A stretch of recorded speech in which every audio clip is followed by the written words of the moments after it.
Welcome to today's stream. We just have race one in the gold starting. This is the first day of the finals of the Optimist World Championship in Portorož, Slovenia. We have a very good start on the Norwegian sailor. As we can see, getting a really good start, way over the rest of the starting line there.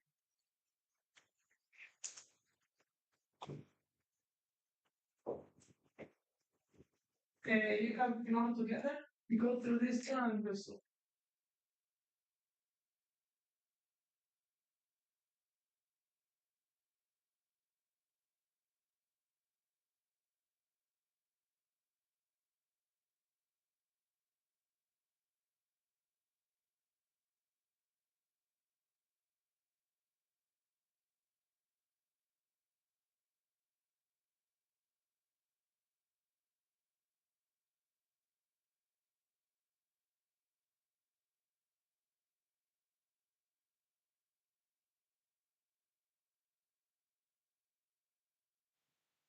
Good morning, everyone. We're joining here from race day 6, first day of finals. Okay. I'm Pablo, and I'm here once again streaming the race with you guys. This is the first race of Gold Fleet. We can see. Okay. We saw on the up end of the fleet, we had Erkut from Turkey, Erkut Budak having a good start as well. We have here Italy's Giovanni looking strong position coming from this left side. Looks like there's a bit more left shift closer to the center of the course. So let's see how that comes across to those people in the left, if they'll get more of a left shift. If we get that to happen, we could see the Italians, Giovanni and Christian, taking an early lead in this race. Very tight racing, as you can see. These are the top sailors of the racing. They managed to qualify through the first days of fleet racing, and now we're here with them. We see Norwegian sailor Isaac, very strong in this left side. Looks like he's approaching a zone of less pressure just in front where Christian is right now. But looks like it's good on their side. Looks like a bit less pressure on the right side. Boats on the right starting to fall off slowly, and we're seeing Giovanni now. Italy 2-1 just on starboard. Let's see how this crossing with Isaac comes out. Will he bear away or will he cross? Isaac goes for attack, forcing Giovanni to tack again. I see Briggs Cosman, USA, coming out of that duel winning. We also see Henry Alexander Hübener from Germany, right ahead Singapore, Sean and Sean just tacking there. Christian no, that's Ian, I think. Ethan Shea. Christian looking into a very comfortable position early in this race. Just seeing now in screen, we also have Spain 3660. That's Marta Mancito, reigning world champion, and managed to defend her team racing world champion title yesterday. On the other screen, we have now a different view of the fleet, more from this right side. We're seeing sailors such as Jesper from Italy looking strong. As you can see, the race course is still full of lulls and pressures. The breeze is still establishing, and we'll see it gradually become more full as the day goes by. But these are our leaders at the moment. Italians looking very strong today. On screen now we have Giovanni once again with Joaquin Acevedo from Peru to leeward, and New Zealand's Matteo Barker just a bit behind him to windward. Matteo is in a bit of a tricky situation here with Joaquin just pushing high above him, but he needs to hold that lane. He probably has boats to windward, and he can't afford to tack if he has a bad lane when he tacks again. Just seeing there German Johnny Johnny Seekamp, yeah. and Norwegian sailors looking very strong in this initial part of the race. We have here Noah from Norway looking in a strong position here. We can get a close-up now. Breeze is starting to fill in. Sailors are starting to sail on the side of the boat and just really being able to push the boat. Main sheet starting to get close as we get more speed. Just tacking now. Here we have Greece's Nikolaos. Nikolaos at the moment in 5th position with a scorecard of 8-1 STP, which is an infraction for technical rules, 1-1.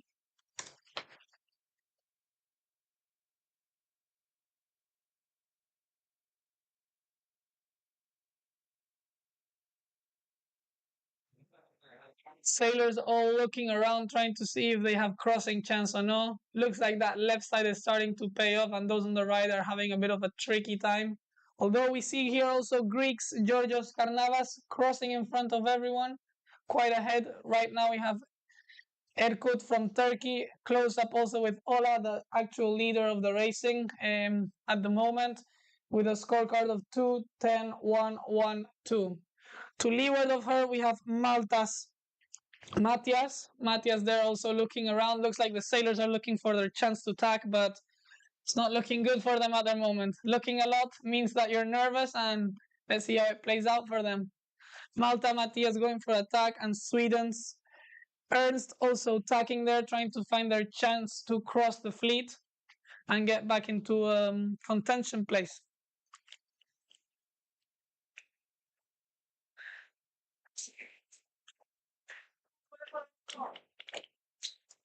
Fleet is starting to spread out. Looks like those early port tackers in the left really make an advantage. We can see the mark there. And we can see that the boats really started to pile up on that port ley line. It's going to be a long ley line for most of those sailors, so it's going to be really important for them to have a clear lane. Still, look how patchy the day is. We can see lots of white spots with less pressure, so trying to link these pressures is going to be very important as we are seeing sailors sail very comfortably in this pressure, but the lows are going to be a tricky one. We're just going a panoramic view. We're seeing here again Joaquin from Peru, Mateo Barker from New Zealand. Just an overall view, we can see how many boats are on this left side. They really push for this left side, probably seeing a bit more pressure than in the right side, and now we're seeing them converging to the mark again. The umpire there checking this group, making sure nobody is over pushing. We can see that some boats really went to this left side, probably even over standing lane, ley line, right, Peter? Yes, and the way the wind seemed to be easing out over towards as the closer you got to the Croatia side, but it seems like the boats choosing to go out towards that early is closer to the mark now. Looks like Christian is going to be in a good position to round first. And also another Italian sailor, Giovanni, looking also there strong for second place contention.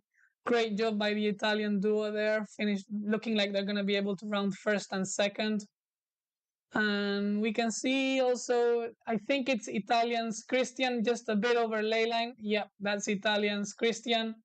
Looking how he's sailing the boat, we can see that he's a bit more of an open angle, main sheet a bit more open. Just trying to get that boat sailing fast, not sailing high, as he needs to make those meters to the mark as soon as possible.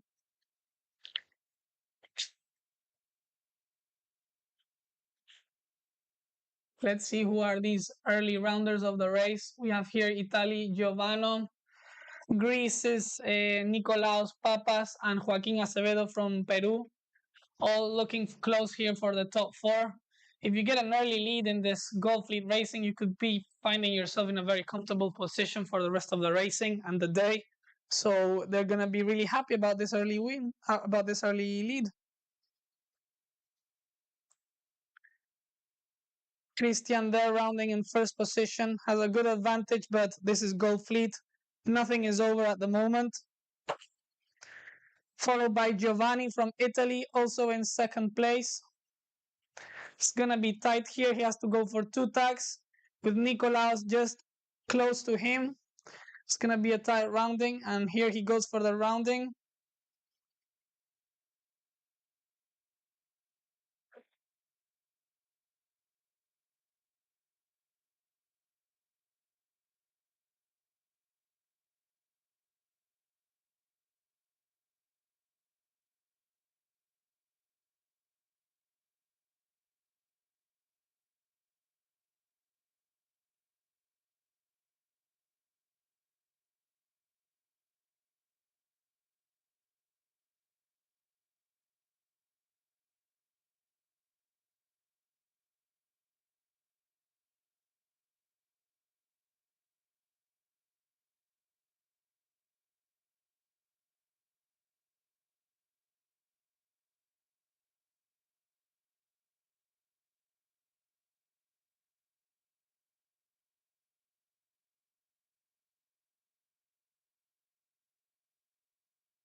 We're seeing here the rest of the rounding of Gold Fleet.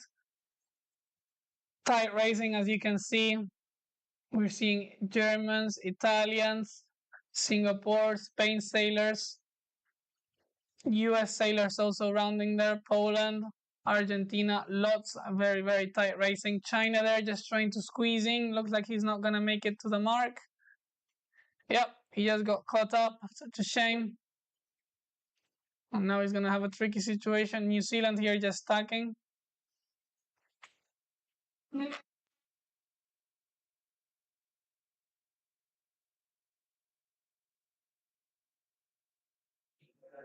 Apologies for the small issues we're having. We're trying to solve them so we can get the rest of the day in. We have expected today 3 races, so it's going to be a long day. Very intense for the kids, very intense for the race committee and everyone. So let's see how it plays out.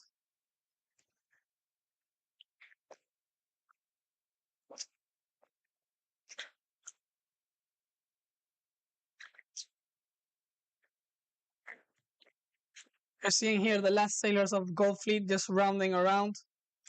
Very tight racing. You can see all of them are rounding super close. Greece's Georgios that looked in a comfy position before. We're seeing him round now. We're also seeing Manuel Braganza from Brazil just rounding here in this last bunch of Gold Fleet sailors. So we can see how tight the racing is. They're really, really going to push. Nobody's going to give space to anyone. And we can see that even the top sailors in the overall standings can have a bad race.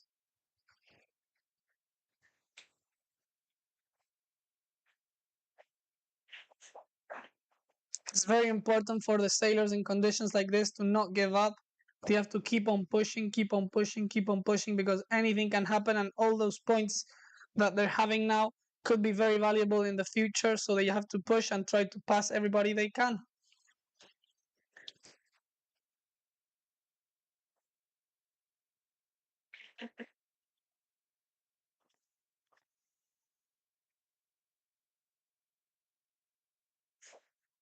We're seeing here the sailors that we saw on the right side of the course: Alexander, Erkut, Matthias, and Ola. Just seeing that that right side didn't really pay off, and they have some catching up to do now.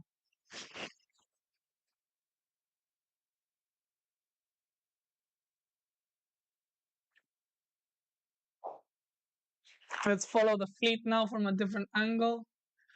We're seeing that it's a straight, looks like a very tight reaching, everybody pointing high, nobody giving a chance to get overtaken. We're now with the leading boats again. We have the top 4 overall now on screen. Christian still leading the race comfortably, followed by Giovanni from Italy. Now Christian just has to hold to this lane, try and keep his advantage and see how it plays out. Still, the breeze is still filling in. Still lots of empty spots with no breeze, so we have to see how it plays off. We're just getting a very nice shot, very close shot of Christian, seeing how he's sailing the boat. Look how he's playing with the main sheet all the time, with the rudder, with the weight, just trying to get the boat to be fast. Very close shot there. We can see he's sailing barefoot. That's to feel the boat a bit more and make sure that he's getting good sensations of when the boat is speeding up or slowing down. So great job by him there. He's for sure very fast. We can as he's leading this Gold Fleet race.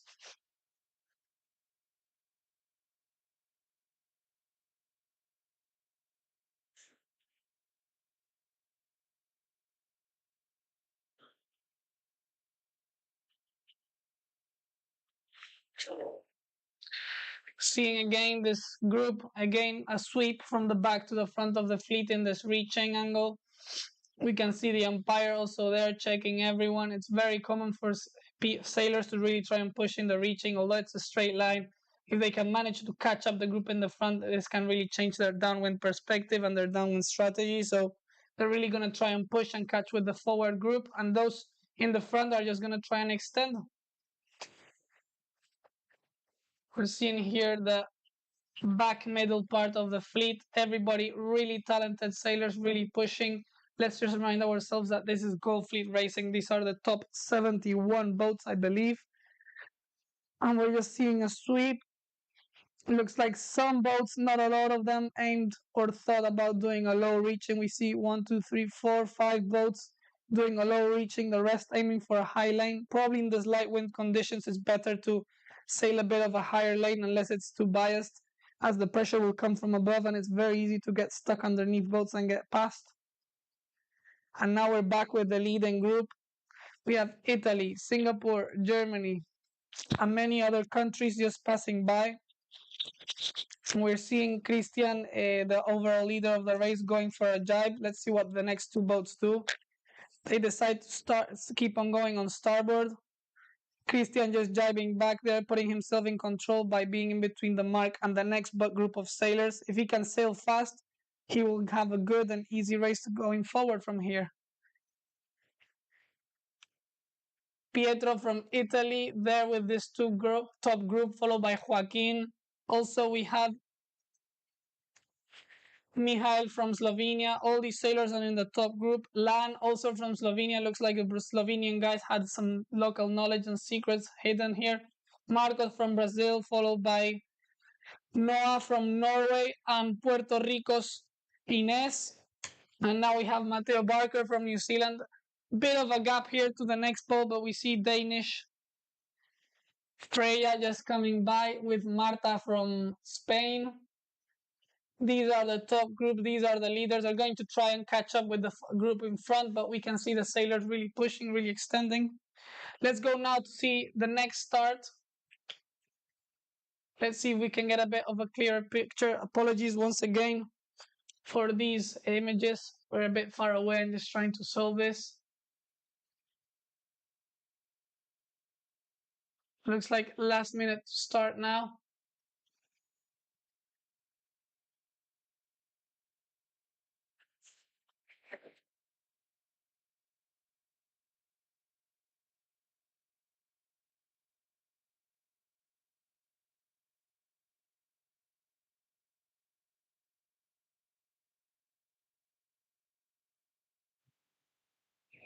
Great close-up here of the next start of the day.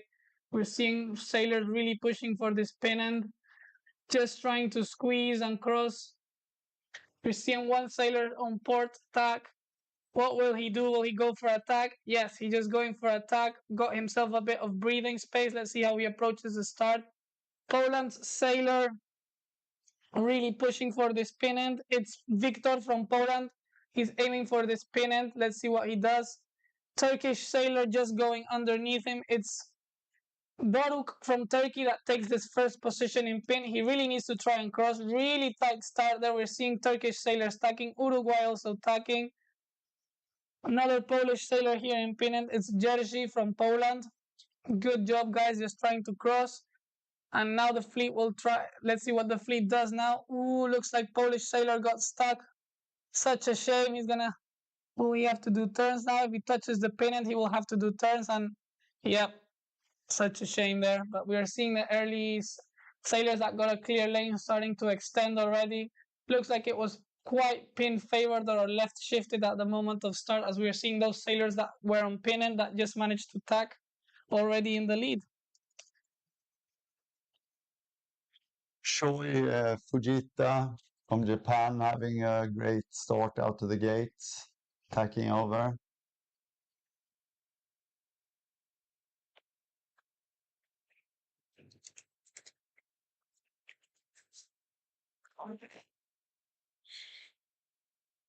German sailor Niklas Pappe also. But we did see that the committee side was a bit weaker in the first race, yeah? Yeah, definitely. And it looks like the same pattern repeat. Looks like the sailors are really pushing for this left side. Most of the sailors that are going to the right side are probably those that didn't get the best start and having to just find the clear lane now. It's going to be very costly for them. Looks like this good start was very important, and let's see how it plays off.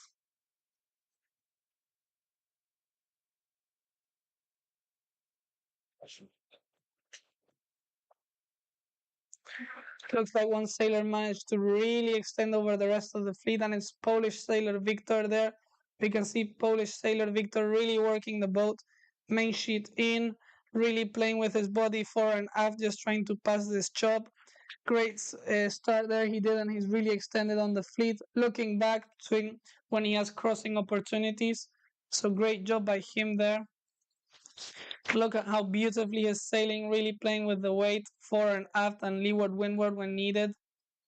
Great job by him, sailing the boat fast. We're just getting a bit more of an outer view. Look how much he has managed to extend over the rest of the group. He's definitely a fast sailor. These guys following behind have some catching up to do, but nothing is sealed yet. We can still see many changes in this race.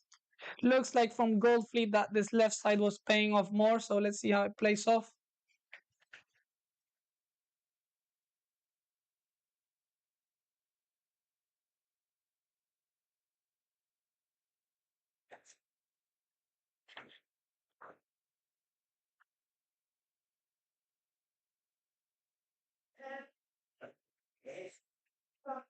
Sailors once again trying to find just a clear lane on starboard to push to that right hand side.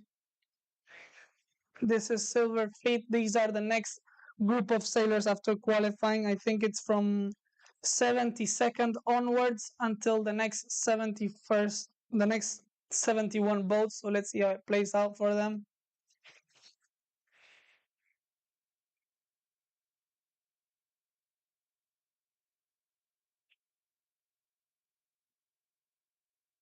And also the fleet on starboard trying to go to that left side of the course that we saw that paid off for Christian in the other upwind.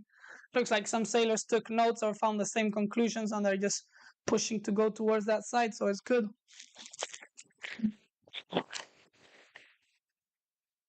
We'll soon be joining again the Gulf Fleet, seeing how the race is developing for them.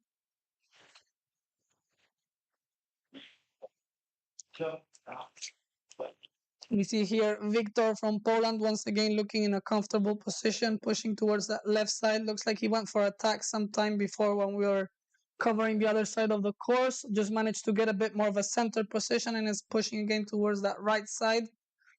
We're seeing now Singapore sailor Tech Woon just passing behind him. Let's just remind ourselves that Singapore managed to win silver medal yesterday in team racing. Very tight battle against Spain, but Spain managed to beat them. So anyways, hats off to Singapore for taking that silver medal.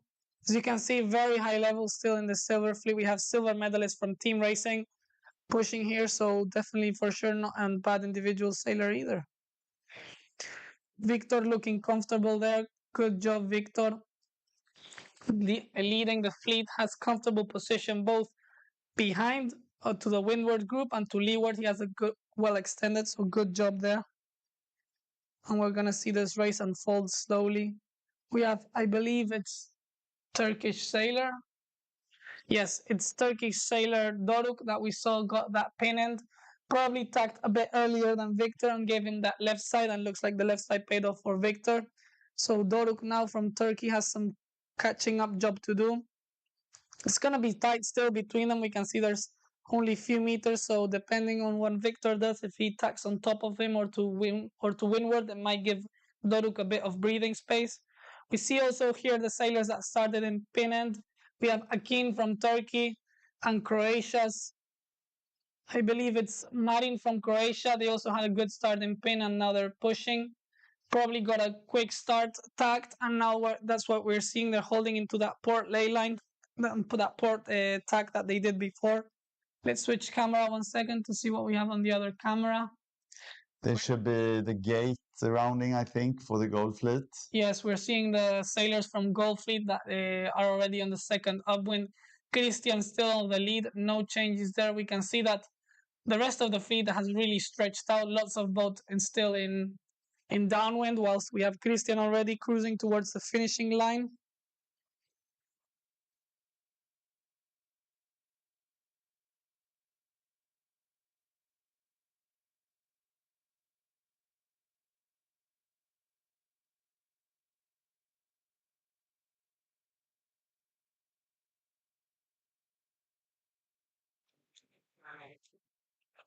Looks like it's Giovanni, I believe, from Italy. Yeah, Giovanni holding on to second place, whilst Greece's Nikolaos not giving up. Nikolaos managed to win 4 out of the 5 races we've had up to date. Unfortunately, one of them he got a disqualification for infringing some measuring rules, so he got some extra points, but still, he's in a very good position. He's 5th overall. Another good race that's going to put him into probably an even better position, probably looking something between this top 3 boats. We're now seeing on screen Germany's Henry from Germany, also in a good position here. We can see lots of boats behind him, and we're seeing still some boats pushing for that right side. We have Peru's Joaquin Acevedo that has pushed for this right side, maybe seeing a change on the breeze on how it's working, or maybe it's feeling a bit more from that right side. So let's see how it plays off for him. Still in a very comfy position. We're seeing that the fleet has really stretched out, and he's managing to do some good crossings. But it looks like those bots on the left side have managed to extend a bit more. I would say that this left side is paying off. I don't know about you, Peter, but I think this left side is paying off. Yeah, once again, we see the same pattern. It's going to be interesting to see how the boats line up for the next race.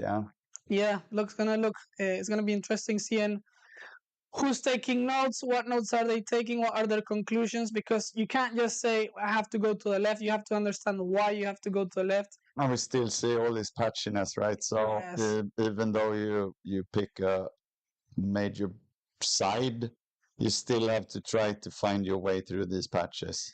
Yes, definitely. You have to do what we call linking the cat's paws. Let's just remind ourselves that these sailors are going towards the finishing line. And it looks like this is our leading group. They're just into controlling mode right now. They just need to ensure that no boats are passing. Then we're having here Puerto Rico's Ines, I believe. Ines from Puerto Rico. Yes, Ines here also looking in strong position, really pushing for this left side comparison to her group. So let's see how it plays off for them.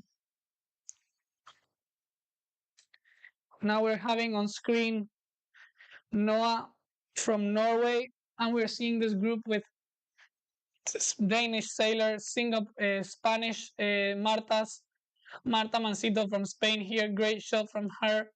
She's maybe one of the bigger sailors on the fleet, but you can see that that's no excuse.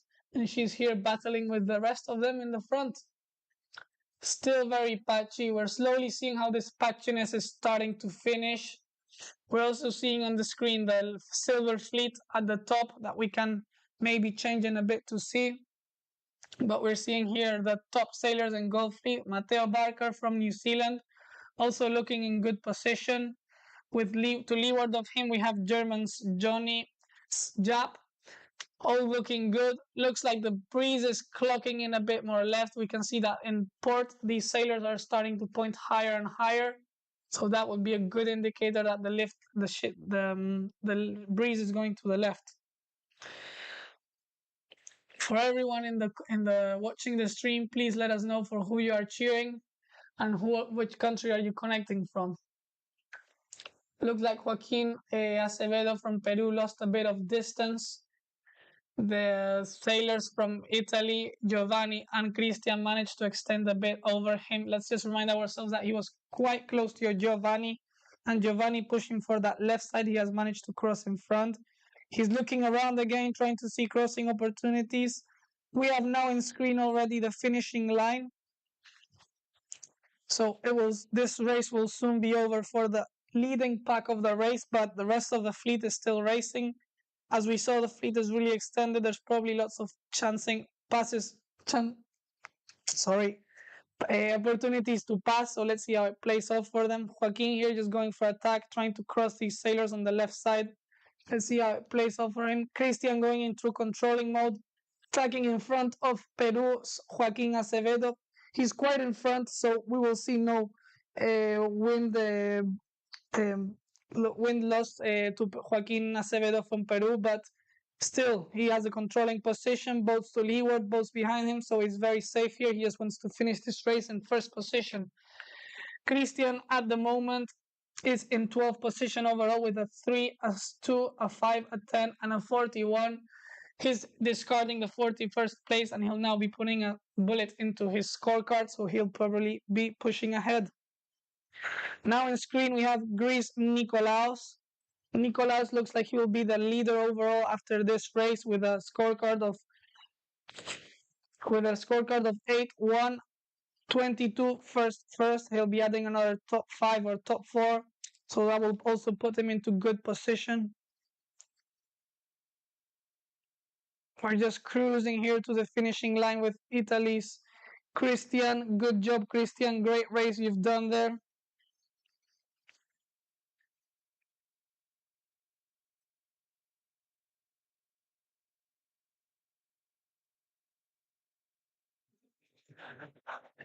Italy Christian there just sailing fast to the finishing line. He'll be very happy about this first gold race win.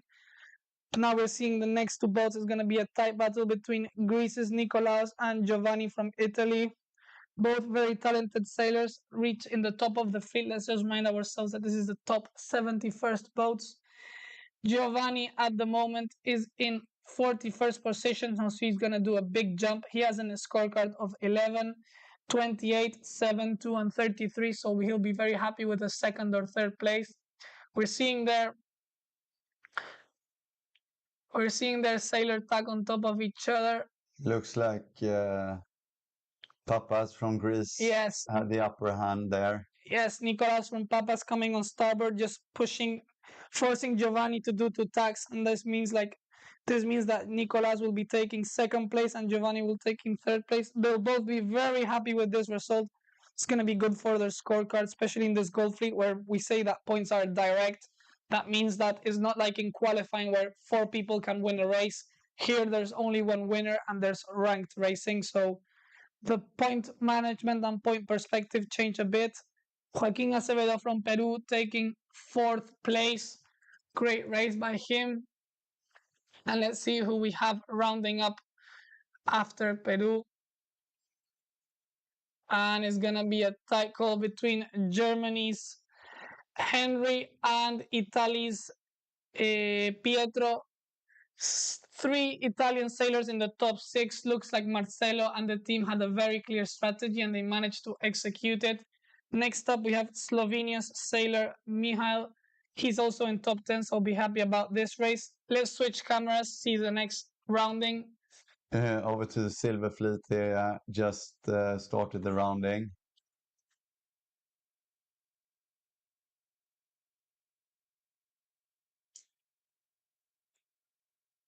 Tight tagging here happening. We're seeing sailors from Portugal, Israel, Thailand, New Zealand, Spain, Hong Kong, Uruguay, lots of countries just coming by. Mari Infante from Spain just managed to win yesterday the Team Racing World Championship, so congrats to her once again. We're seeing high quality racing in this Silver Fleet.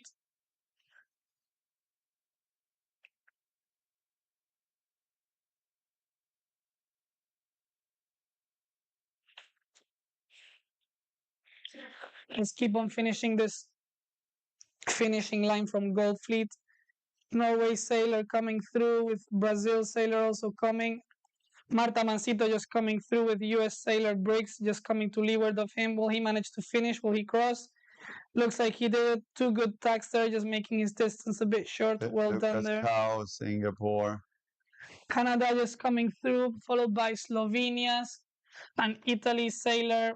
I believe it's Andrea de Murtas. Yes, Andrea de Murtas just coming through. We're missing one Italian now, which is Jesper Carlsen. Let's see if we see him come through.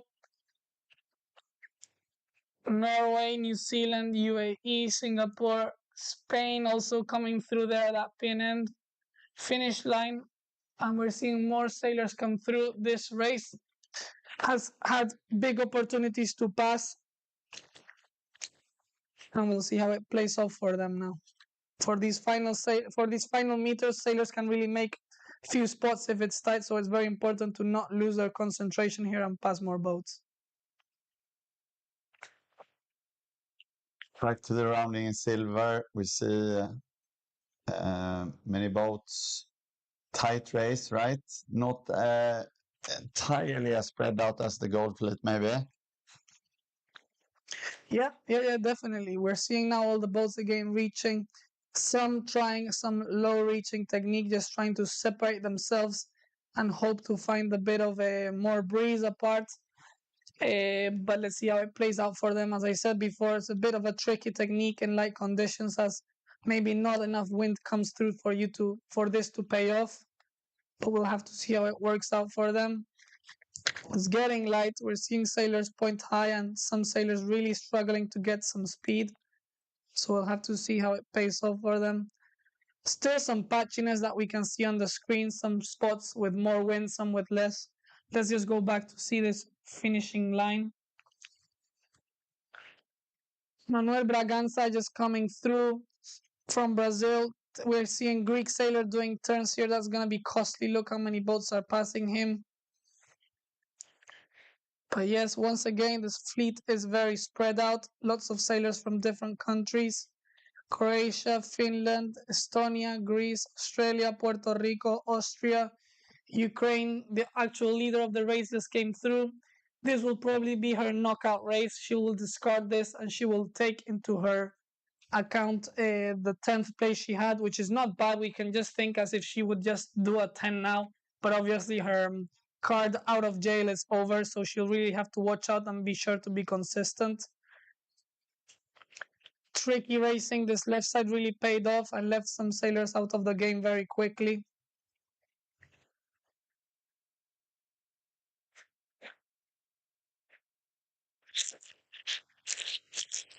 And we're just seeing now the last few sailors of this gold fleet coming in.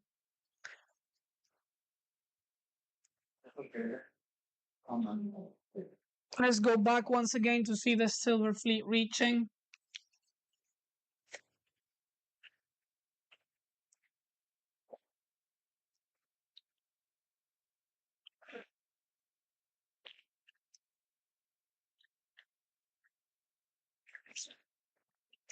Slow reaching. Looks like the wind died a bit here.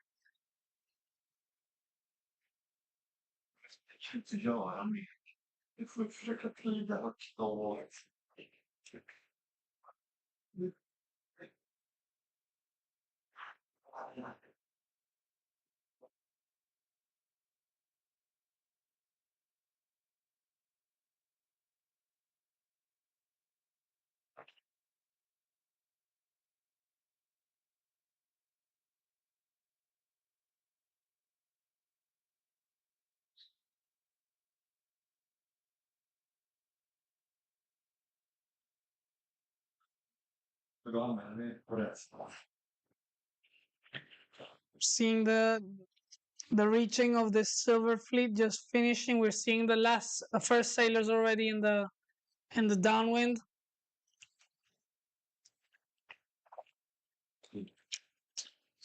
We're also seeing the sailors from Gold Fleet just leaving the finishing line and going back to the start. They'll have a bit of time to just prep again for the next race, have a bit of food, a bit of water, and get ready, discuss the mistakes or the right decisions they made.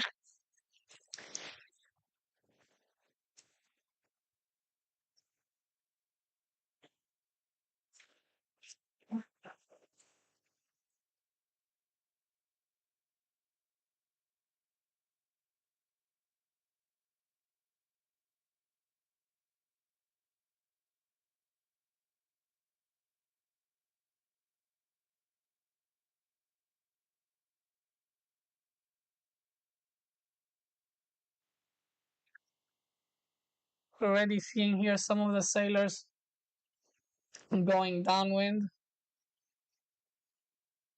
Split decisions being made by the sailors. Some sailors going for a jibe set, which means jibing at the mark, whilst other sailors keep on going straight. Looks like there's a bit less patchiness at the bottom of the downwind, and sailors are approaching a more stable zone. Probably that top part is still filling up a bit more, and the wind is converging a bit more in the bottom part. All of the sailors heeling the boat to windward, trying to reduce the drag of the boat, just trying to balance. Look at them trying to balance with their weight in and out. Just need to find the perfect spot so the boat stays in place. Very hard task, but really rewarding if done properly.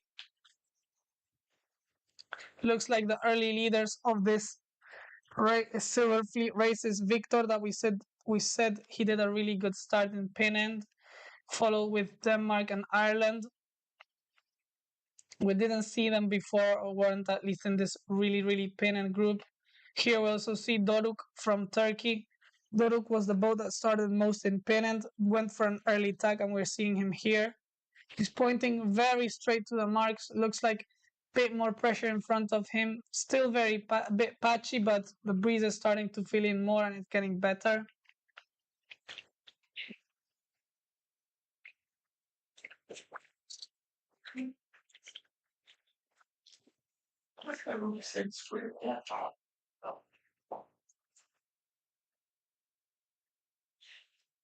Great shot here.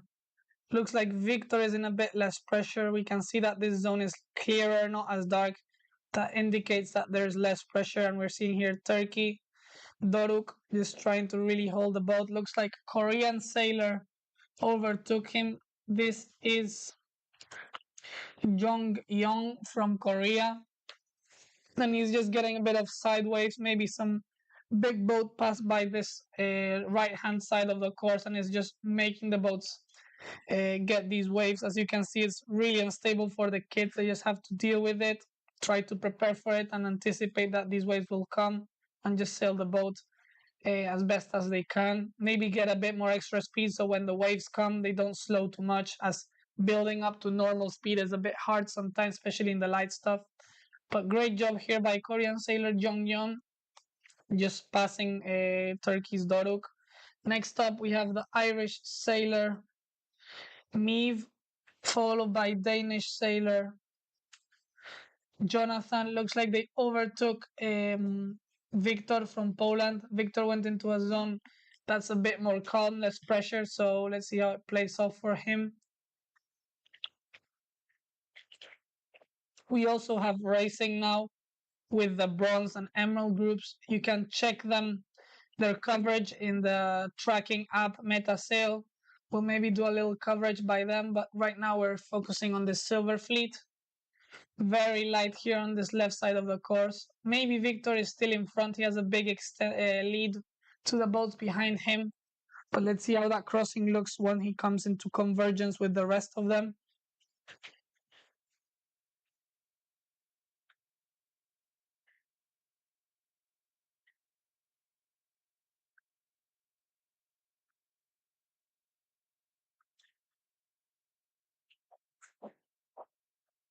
Great job by Victor there, sailing the boat stable to windward, just holding.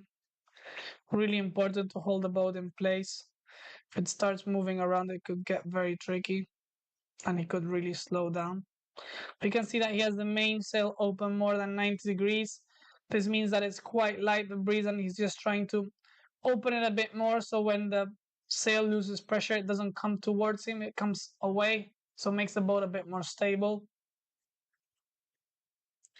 We're seeing there in screen also Doruk from Turkey and Yongyeon from Korea. It's gonna be a tight call, depends on their convergence course, how it looks. Maybe a bit more pressure for the right-hand sailors, which are the Korea and Turkey, but Victor still looking good.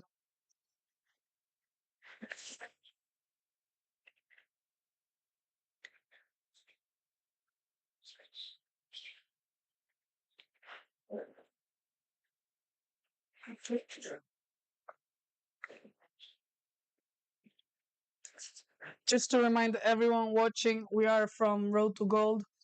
We are doing here the live stream of the regatta and hope you're really enjoying. Apart from that, we also have an online course we've just released about sailing in the Optimist class and how to improve your results from your house without having to travel as much. And we're seeing Victor here just round in first place. Looks like he managed to sail fast and keep his first position. Next up, we have Jung Yeon from Korea rounding second. Great rounding by Korean sailor, just healing the boat and really managing to accelerate it. Doruk from Turkey rounding in third place, with Meave from Ireland in fourth place. Great racing by all these sailors, really high level.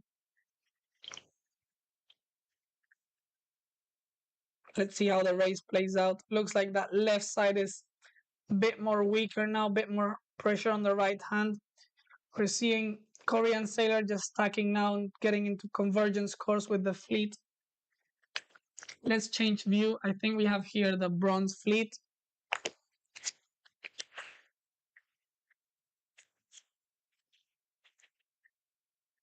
Yes, we have here the bronze fleet.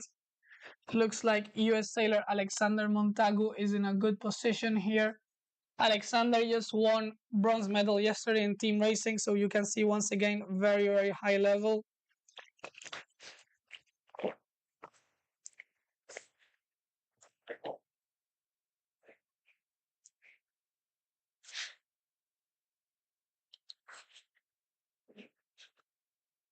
And here we have Turkish sailor also in good position. Turkish sailors are really liking this day.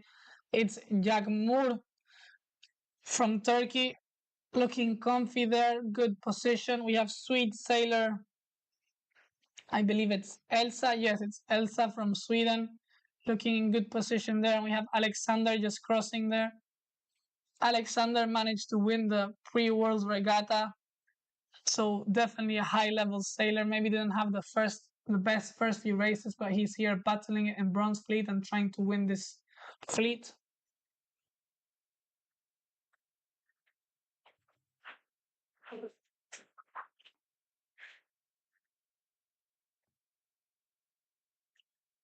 He's getting tacked on top by the Turkish sailor. He tacks back. Turkish sailor follows, tacking back to port. Looks like we're probably approaching the upwind mark rounding.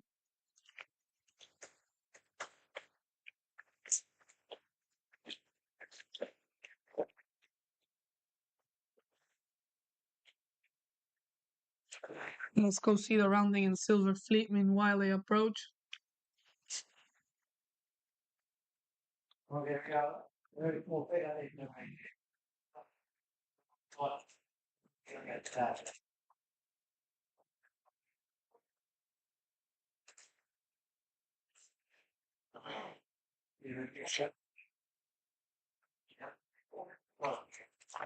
Big chaos, lots of boats here coming towards that left-hand mark.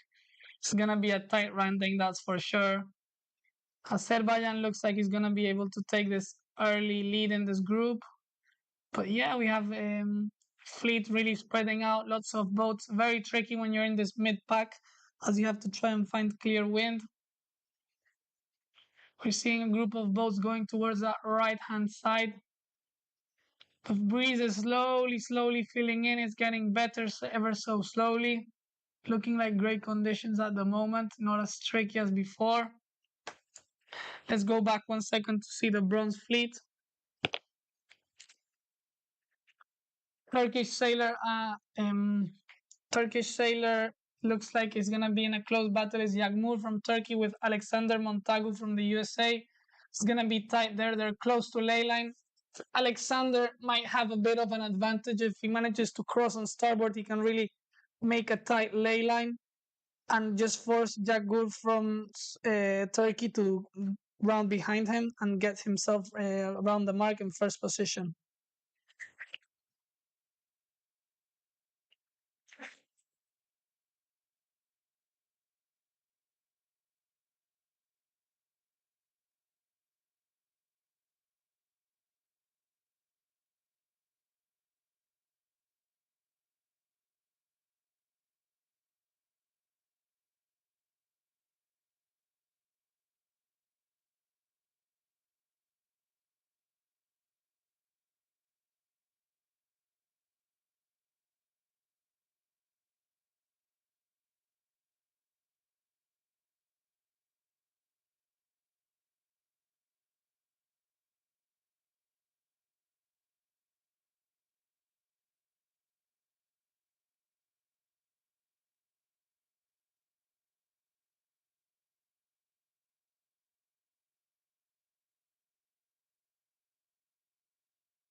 We're seeing here the first sailors of bronze fleet just rounding around. Looks like Jagmur from Turkey managed to round first. Alexander in second place. We're here again with the silver fleet. The late leaders of silver fleet were about to finish the race. Looks like Victor still managing to hold to first place, but Korean sailor Yang Yon not giving up. He's really close to him.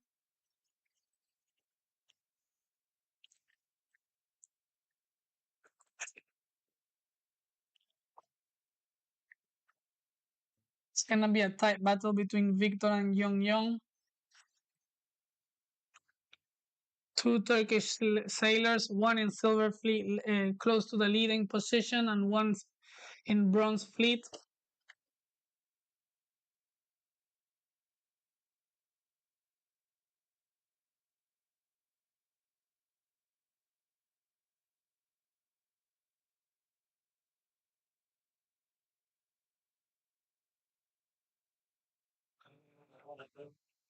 Korean sailor just overtaking Turkish sailor. He really managed to extend.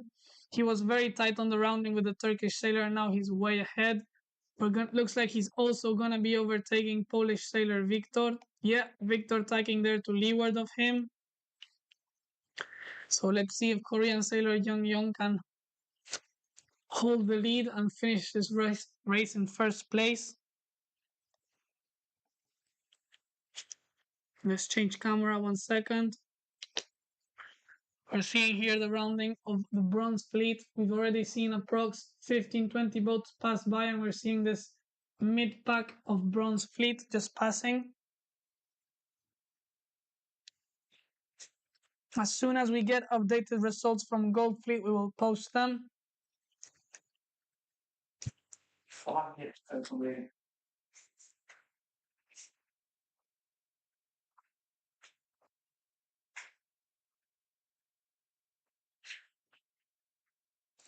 We're now getting close to these leaders of the bronze fleet.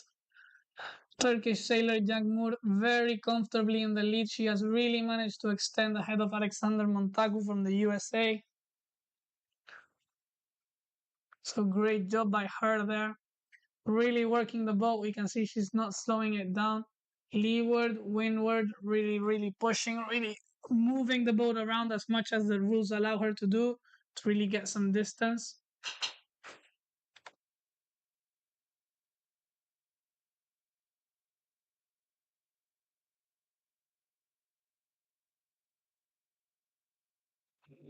We're going to Silver Fleet to see this finishing line approach. Tight battle between Korea and Polish sailors. Korea just tacking there, getting that starboard lane, giving him a bit of advantage as Victor will have to round behind him. Looks like Korean sailor managed to overtake Victor. It's gonna be really close. Let's see what Korean sailor decides to do. Will he dunk Victor? Now, Korean sailor keeps on pushing towards that left side. Looks like a bit more patchy, bit less breeze. So let's see how it plays off for the Korean sailor. This battle is not over until the finishing line, and we're seeing both sailors really trying to fight and win this fleet.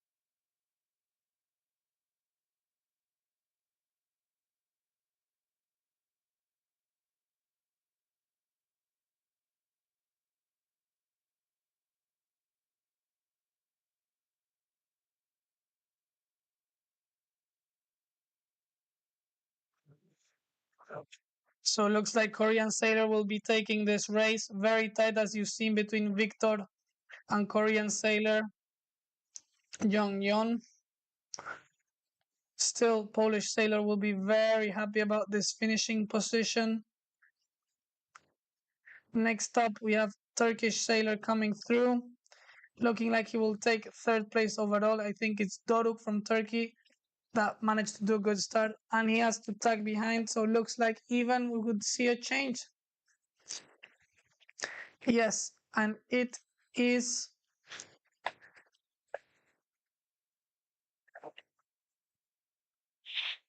Israel sailor taking third place overall. Doruk from Turkey just doing a turn. Looks like he's not passing the finishing line. Maybe he got penalty by the umpire. Such a shame getting penalty so close to the finishing line.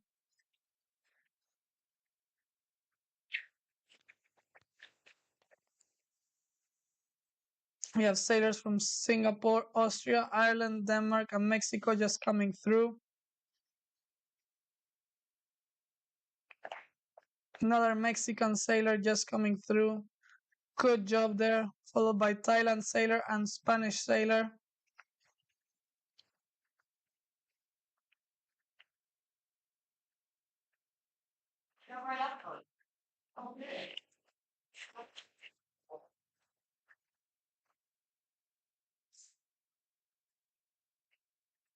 And we're just seeing this finishing of Silver Fleet.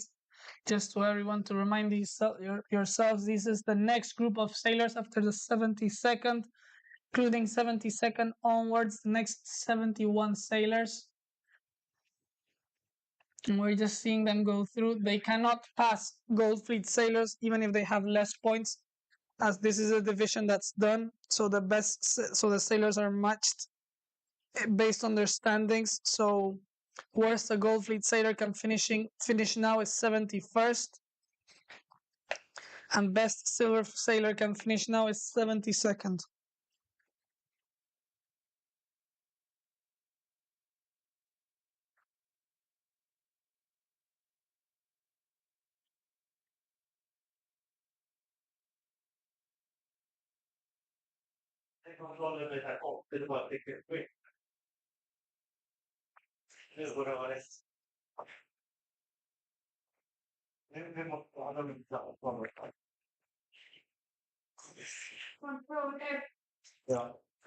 Peruvian sailor just coming here with French sailor and another Danish sailor. Croatian sailor just tacking in the line to round around. Lots of sailors, very tight racing here. And we can see that there's strategy and tactics involved in this finishing line, as it's important to make the least amount of meters to cross the line.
And while we're watching this finishing line, we're having some updated info of the sailors in Bronze Fleet that we saw earlier. We're having Jack Moore leading still the race, followed by Alexander Montagu and Loika Jakub. Next up in fourth place is Elsa Bejar and Lily Dona from Ireland in fifth place.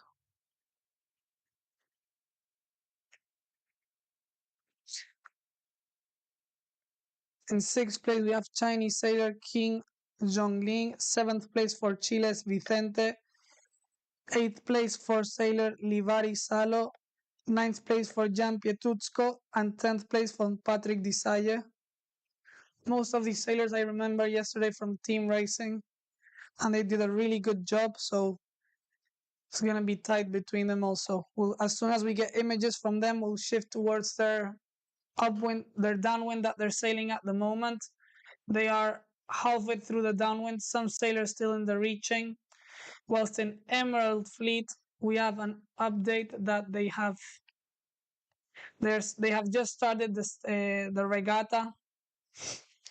In first position, we have Harry Brown, followed by Aoi Horino, and in third place, Kligert Sarafati. Fourth place for Nikola Matjevic, and fifth place for Joshua Dale. They're still in the early upwind, less than 4 minutes after the start, so it's going to be tight. So we can see in conditions here, the breeze is starting to fill in slowly. We have in the first camera already the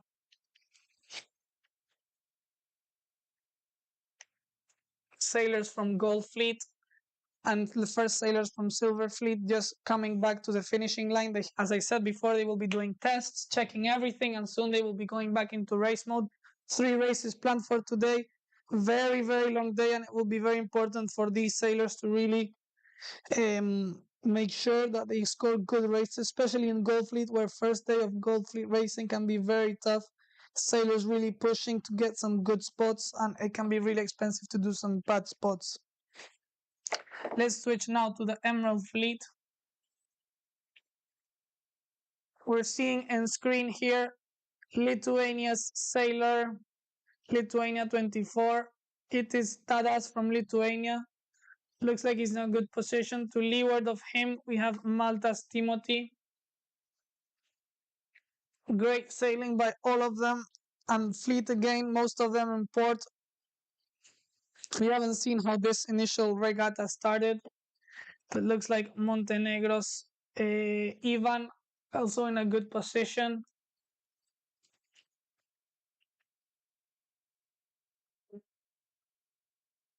Nathan Soper from Ireland in a good position also. Very slow races today. Wind is light and the sailors have to be very careful. To leeward of Nathan, we have Will 5. Looks like the Kiwi sailors pushed more for this left-hand side of the course. Let's see who we have to leeward when we get a bit closer. Looks like it's Nicola that we were mentioning before from Montenegro. And to windward of him, Serbian sailor Katrina. It looks like these sailors will be taking the early lead in this Emerald Fleet race. We can see high quality sailors here also really sailing the boat carefully with fore and aft wave movement to pass the waves and using the tiller to also help them direct the boat towards a good VMG angle.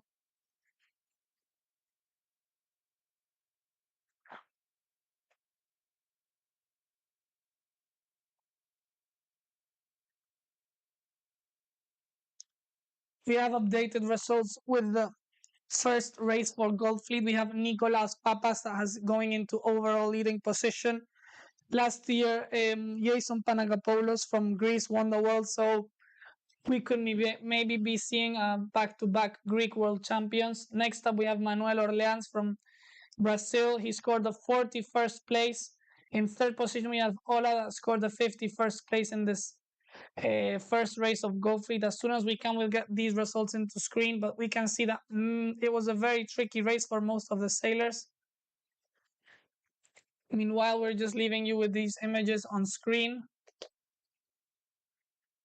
of the Gold Fleet sailors just testing. We see the race committee moving the pin end also around. Bit of chaos here with some sailors sailing downwind, coming back from the silver race. Gold Fleet sailors already there. Let's just change view again.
So I'm back now with the updated results. Let's just check these updated results with the Gold Fleet race.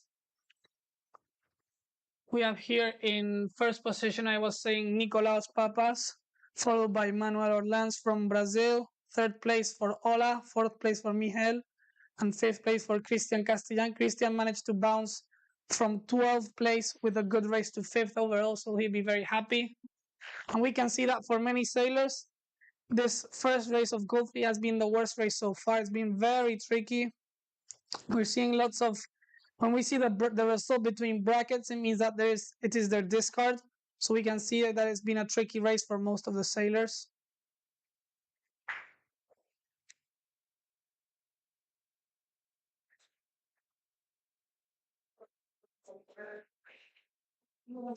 Let's go now back with the rounding of the Bronze Fleet, Emerald Fleet, sorry.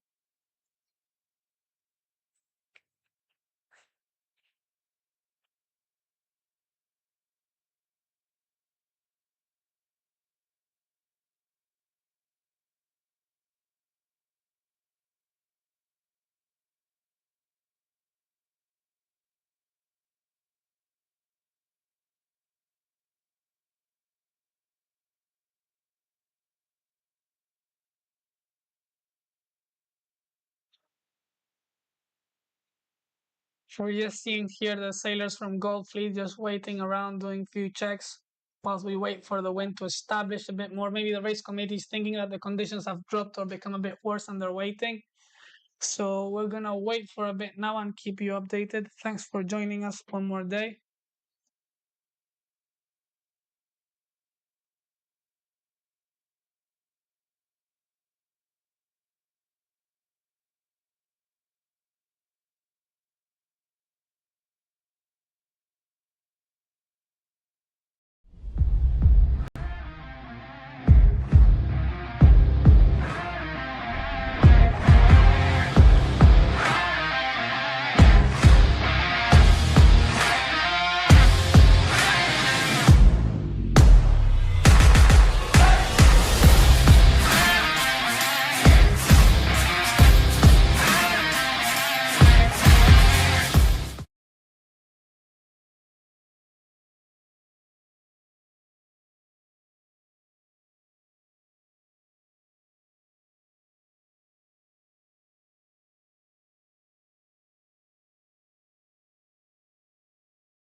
We're here with Emerald Fleet.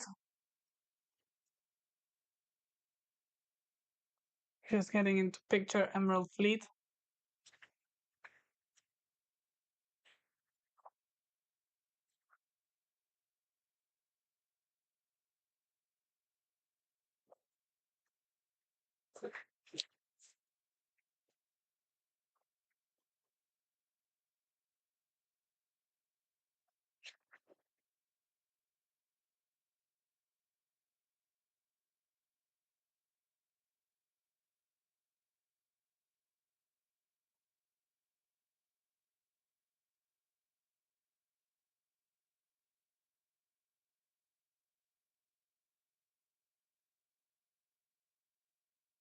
I'm seeing here sailors from Emerald Fleet just rounding. Unfortunately, this is the last group of sailors in the overall standings, the last 71 sailors.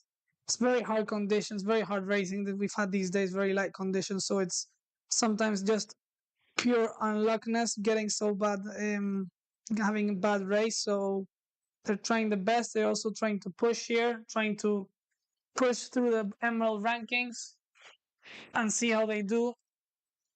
Lots of nations here also, meaning that it's very spread. The level is high between all sailors, and it's not that just few sailors are getting into one fleet, but it's spread between all of them.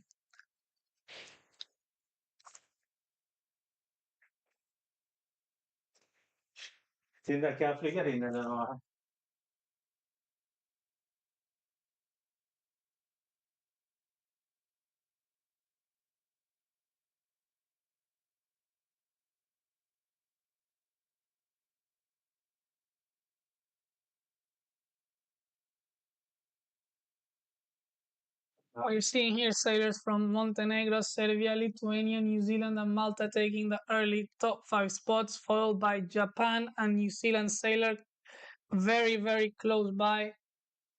Bit of a gap here to the next Australian sailor.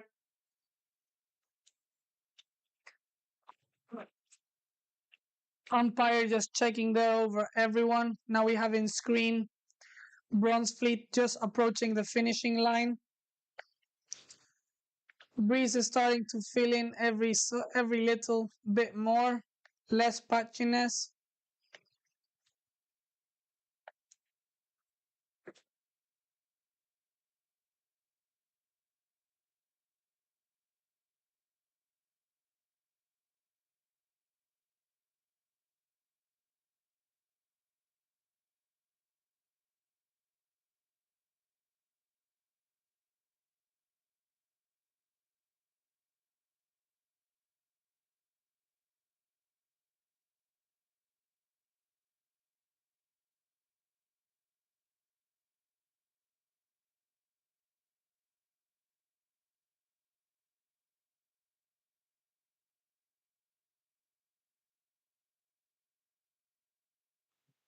Montenegro, Serbia, and Lithuania taking those 3 early lead spots in the Emerald Fleet. We will now be approaching Bronze Fleet to see their finishing.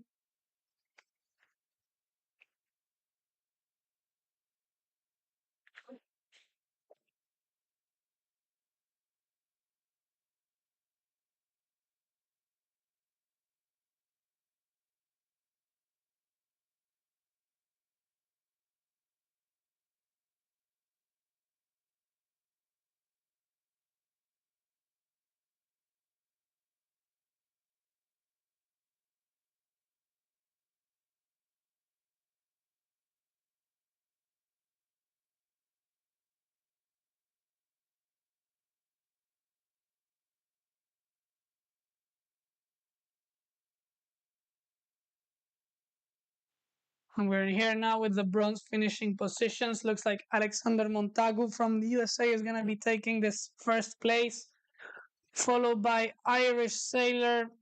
I believe it's Lily from Ireland. Maybe Lily could have even won the race. Next up, we have Turkish sailor Yagmur that we saw had an early lead in the start. And next, Vicente Perez taking 4th place with Czech sailor. I believe it is Jakub from Czech Republic taking 5th place overall. We have seen a change of standings of what we saw earlier. Chinese sailor Jiangling and Elsa Behar coming very close. Looks like Elsa has been able to close the gap and finish ahead of him. And Finn sailor Ilvliari taking 8th place overall, followed by Swiss sailor Theo. And let's see who rounds up the last places of this top 10. We have Mexican sailor Emiliano in a close battle with Polish sailor Jan and Norwegian sailor Camille. No, sorry, it's Oscar from Norway. Looks like Polish sailor is able to take the top 10 spot ahead of a Mexican and Norway sailor. And next up we have British sailor just passing the line there.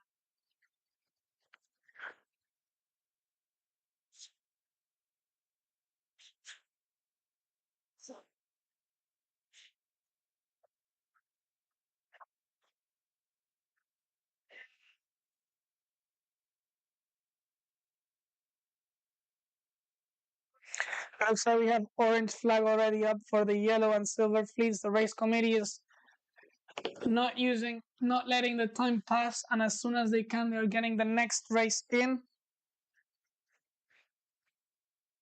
Breeze. This is a sea breeze, so it means it's created by the difference in pressure and temperature between the land and shore. Sorry, the shore and sea, and we're seeing that it slowly starts to build up. It works like a machine, slowly, ever so slowly, running more fast and increasing the wind intensity. And looks like the race committee has decided that now it's a bit stronger than before when they delayed the racing a bit, and they're soon going to get into starting procedure with this Gold Fleet again. Let's just remind ourselves that Greek sailor Nikolaos is into first position with an 8-1-22-1-1-2.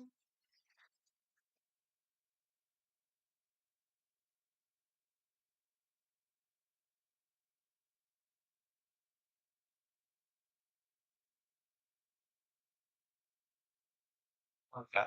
We're just gonna have a little break here to recharge the drones, and we'll soon be with race 2. Just to remind everyone that you also have the racing available in MetaSail for a track version. Keep you posted soon.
So we're very soon now to starting the Gold Fleet. We're just approaching the course again.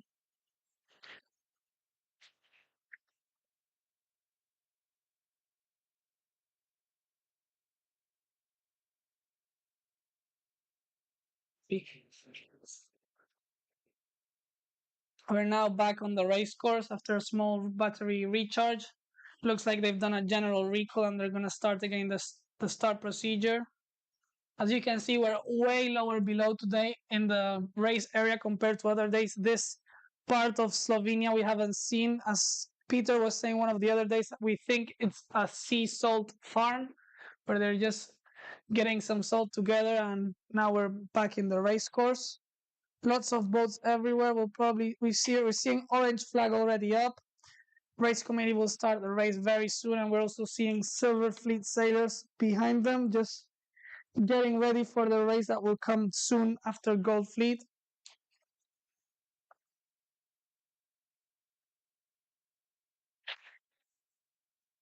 Looks like we have some fans here from Greece, some people cheering for Nikolaos. Nikolaos at the moment going for gold in first position. Everything can change very quickly. We see the overall leader, Ola, just did a 51st place.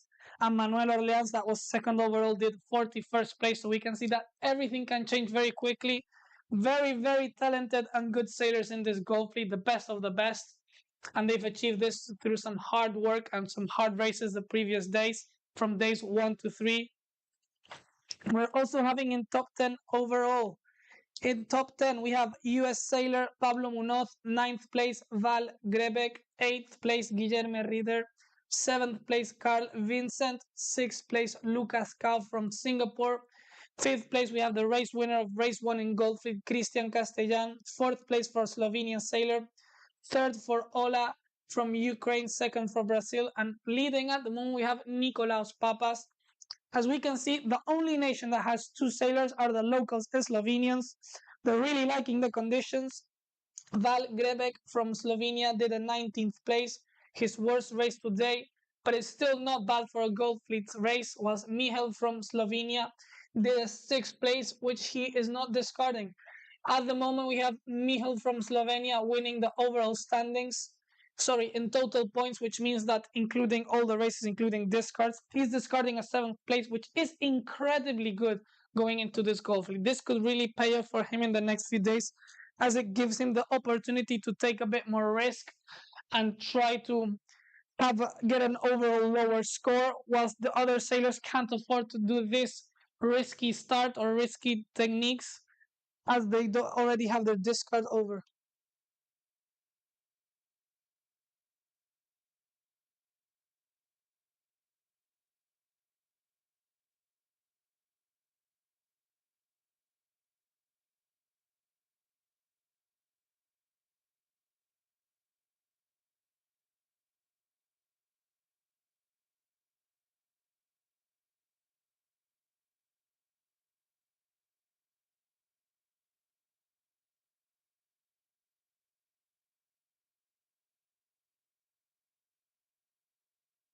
So let's see what happens here if we get a bit closer to the starting ship. I see no AP up. No AP up. Race committee there. Maybe we see the start procedure start again. We're seeing the sailors getting close to the race committee. We see sailors from Italy, sailors from Brazil, maybe waiting to hear some info. As hungry as we are for a little bit more of information, right? Yeah, they all want to hear the news. Can we get one of you?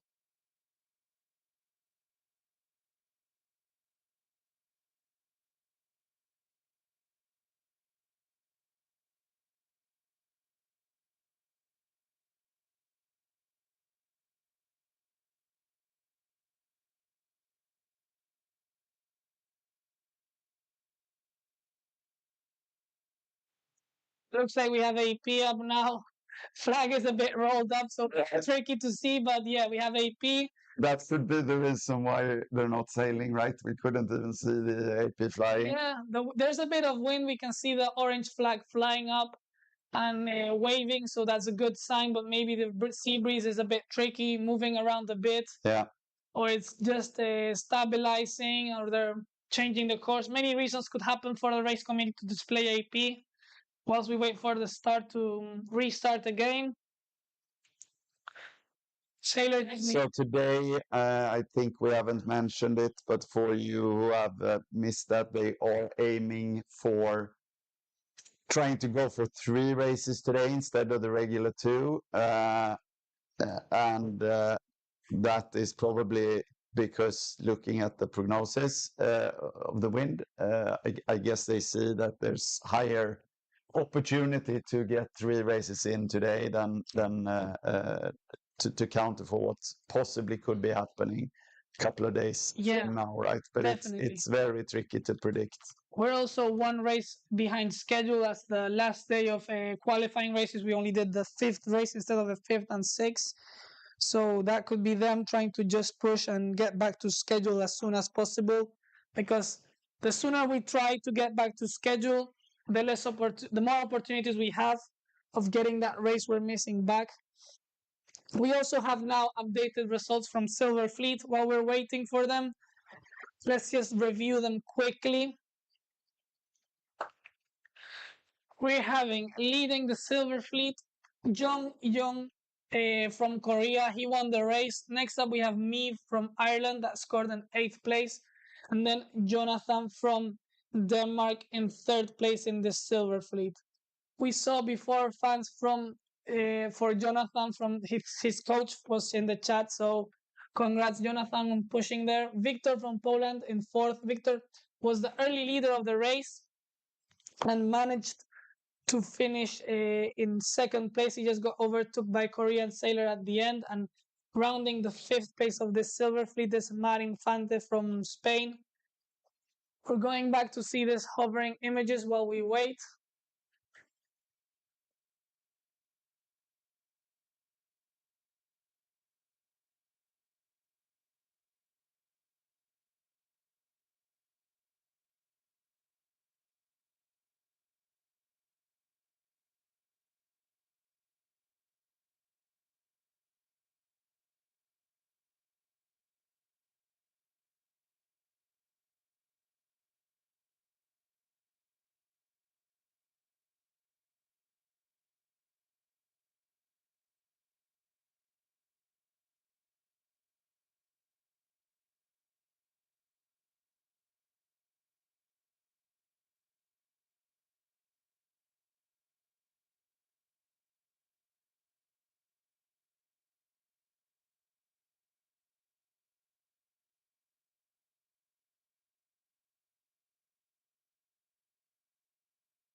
So a nice view of the AP there.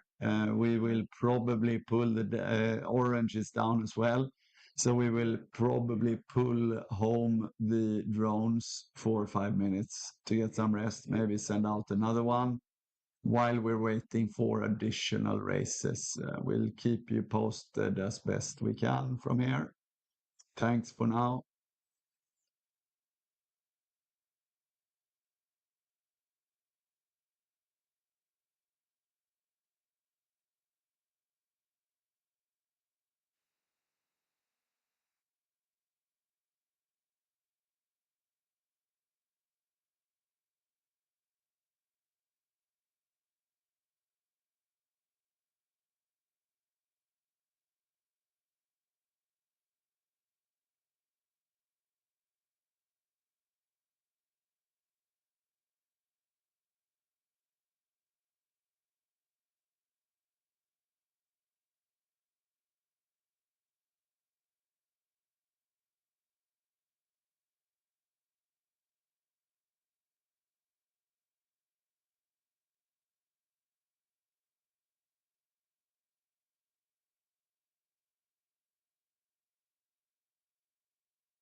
Hi everyone. The race committee has just moved around and they set the course in a new spot and they're gonna try and start the races soon. Orange flag is still up, but AP is up. They will remove AP soon and we'll get into racing procedure.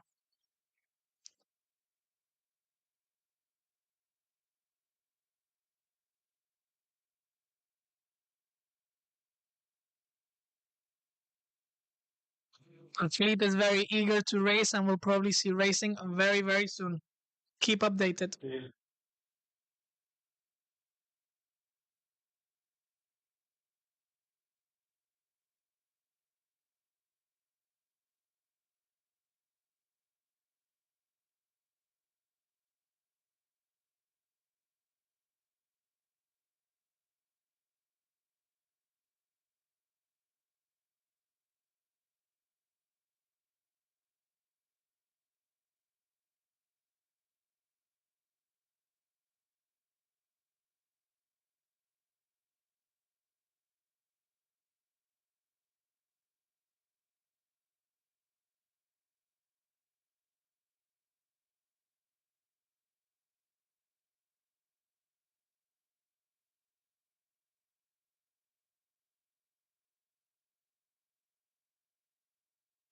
First minute of procedure, we're gonna see that soon you flag being raised.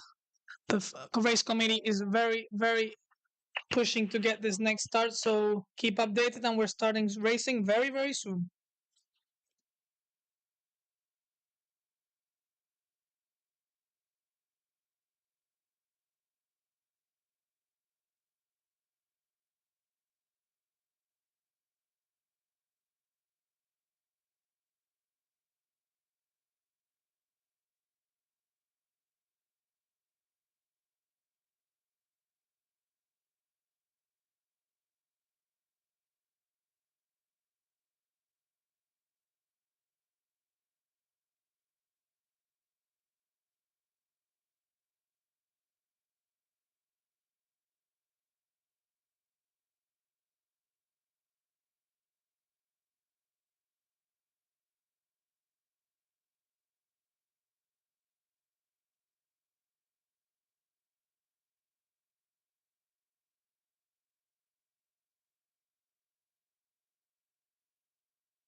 So last minute of the procedure in the gold fleet, sorry, we are seeing after the initial change of position of the race committee, they've been really quick to start the race again. Fleet is spread out, looks like majority of boats in this pennant, but few also pushing with this right side of the start. Bit of a line bias, and we have with me here Ton. What do you think, Ton? Hello, Pablo. It's great to join you here today. We are now on the second race of the day. We had to move the course a little bit due to the wind situation, and also we had to fix our equipment, but it looks like they're about to start and they're accelerating. We can see here at the boat end that, Looks like it's in general recall. yeah, it also looked like we had some pin and favor there. Yeah. So those guys here at the boat are quite lucky that we have a recall. Yeah, there was a group pushing close to the pin end, I think. That group that's a bit of in front of the rest. So maybe that was the ones that forced the start to get pushed over. So we'll now have a restart. They'll restart the procedure again, probably with black flag, and let's see how it goes. Yeah, we'll be with you in a minute.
We're back here, second attempt for race 2 of Gold Fleet. The race committee has decided to go with black flag this time to probably make the fleet a bit more scared and not push as much. Let's just remember that if sailor gets over the line with black flag, either if it's general recall or they continue racing, they will get disqualified. Yeah, and we will see how this affects the line. We may see an under banana, a little bit of line sag this time. We haven't seen that this regatta, really, have we, Pablo? No, we haven't. Everybody has been pushing quite a lot. Makes sense with this light wind conditions that you really need to get a good start and everybody's close to the line, right? Correct.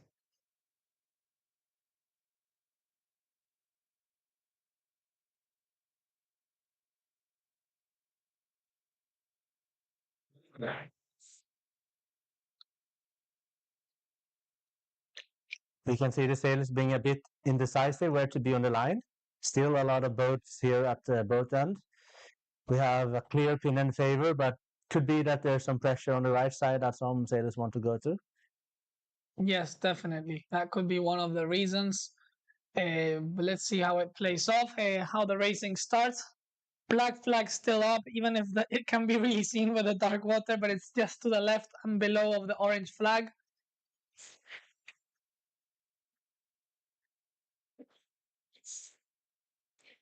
Come on, man.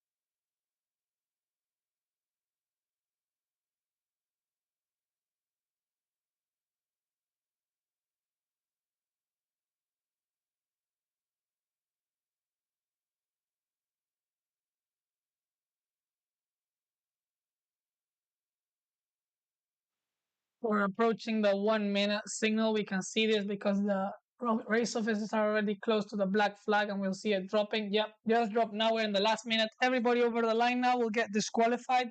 So sailors have to be really, really careful. We see Danish boat in the race committee really pushing there. Some sailors coming in late from Argentina and Croatia just trying to find their spot. Let's hope we don't have a general recall because it could be very costly for many sailors getting a black flag now. Yeah, and there are surprisingly many sailors here at the boat, and it's really tight there. We also have a bunch of boats coming in from port tack at the pin end trying to get the room that has been created. In the end, when they start accelerating, the whole fleet will go towards the left, which means that the room at the pin end will disappear, and there will be a little bit of room created at the boat end. Yes, and we see also that the sailors in the pin end are a bit lower and farther away to the line than those in committee, right? Yeah, there's a small line sag there, probably because they're a little bit afraid, and it's always harder to do a pin and start. And here we go. Here we go. Will it be general recall? No, looks like it's clean start. Great start by the sailors. We have Swedes, Norwegian, and Danish sailors. So Nordics really pushing for this committee end. Let's see how it plays off for them.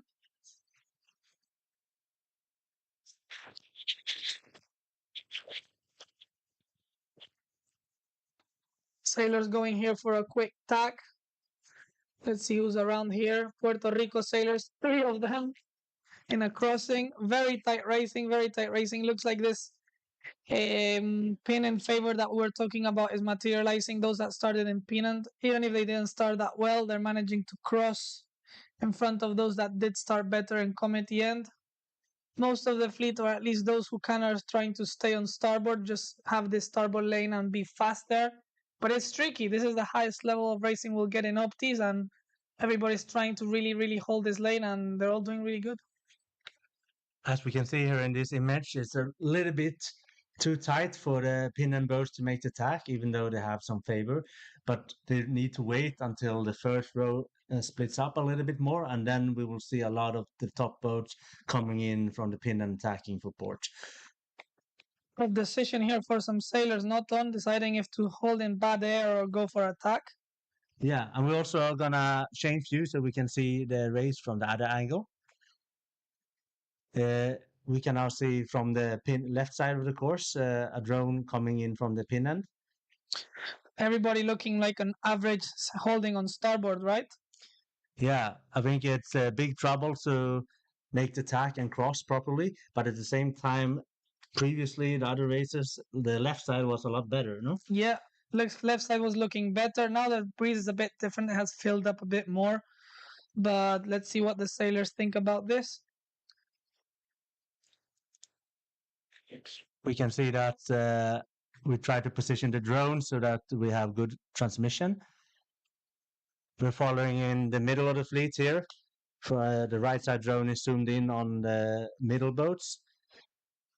So far, still nobody has made a attack in the first row. Yeah, they're really trying to hold. We see here Slovenia, Italy, and Sweden really pushing towards that right side. They look like they have a good position, and holding this lane would be good. We're seeing now a different angle. Sailors, this is Slovenia 468. It's not the other one we were seeing, it's a different Slovenian sailor. But we can see them pushing towards that left side of the course and holding this starboard lane. Slovenia 468 definitely looking like he has a bit of more speed than those around him. He's able to really stretch out. Let's change camera 1 second. Yeah, and what we see now is the very far right. And here we have the very far left in the image. Bit of bad waves coming through, probably from some rib or boat going fast far away. But we see these sailors really pushing towards that left side. In this group here, looks like we have a sailor from Spain. We also have a Thai sailor, a Greek sailor, and in the front, I cannot truly make that out. Would it be the Spanish sailor, another one? Could be, could be. We will go back to the right side and see how it's going there. We can see that a lot of sailors had to make this adjustment tack to the right side to get a free lane, but the leaders are trying to push in and cross as soon as possible. Yes. On screen now we have Thailand sailor Pailin. Pailin holding on starboard, looking strong against his group close by. And here we can see an overview, and we can see that these sailors are a little bit behind the middle and also the left. They're really trying to go into the middle as soon as possible because they know that probably the left is going to come in stronger the longer the upwind passes. Yeah, let's check now. We have this flyover where we can see all the sailors. We have Slovenia 466, Germany. We have Land from Slovenia here looking in a good position. He really has to try and be fast and catch up with those sailors in the left because it looks like they're starting to stretch out the fleet and that left side is starting to pay off. Looks like a bit more wind now also in the left side, Ton. Yeah, now we can see that the left is coming really strong. If you cannot cross over to the left, which I think is already too late, then you're going to lose a lot. So we can see the big mass of boats on the left side having quite big advantage. But things can change. But at the moment, it looks like the left side is going to be a little bit stronger. Let's change camera, see how it's working. So we can now see the left side is a little bit blurry, but these are the top boats on the left side.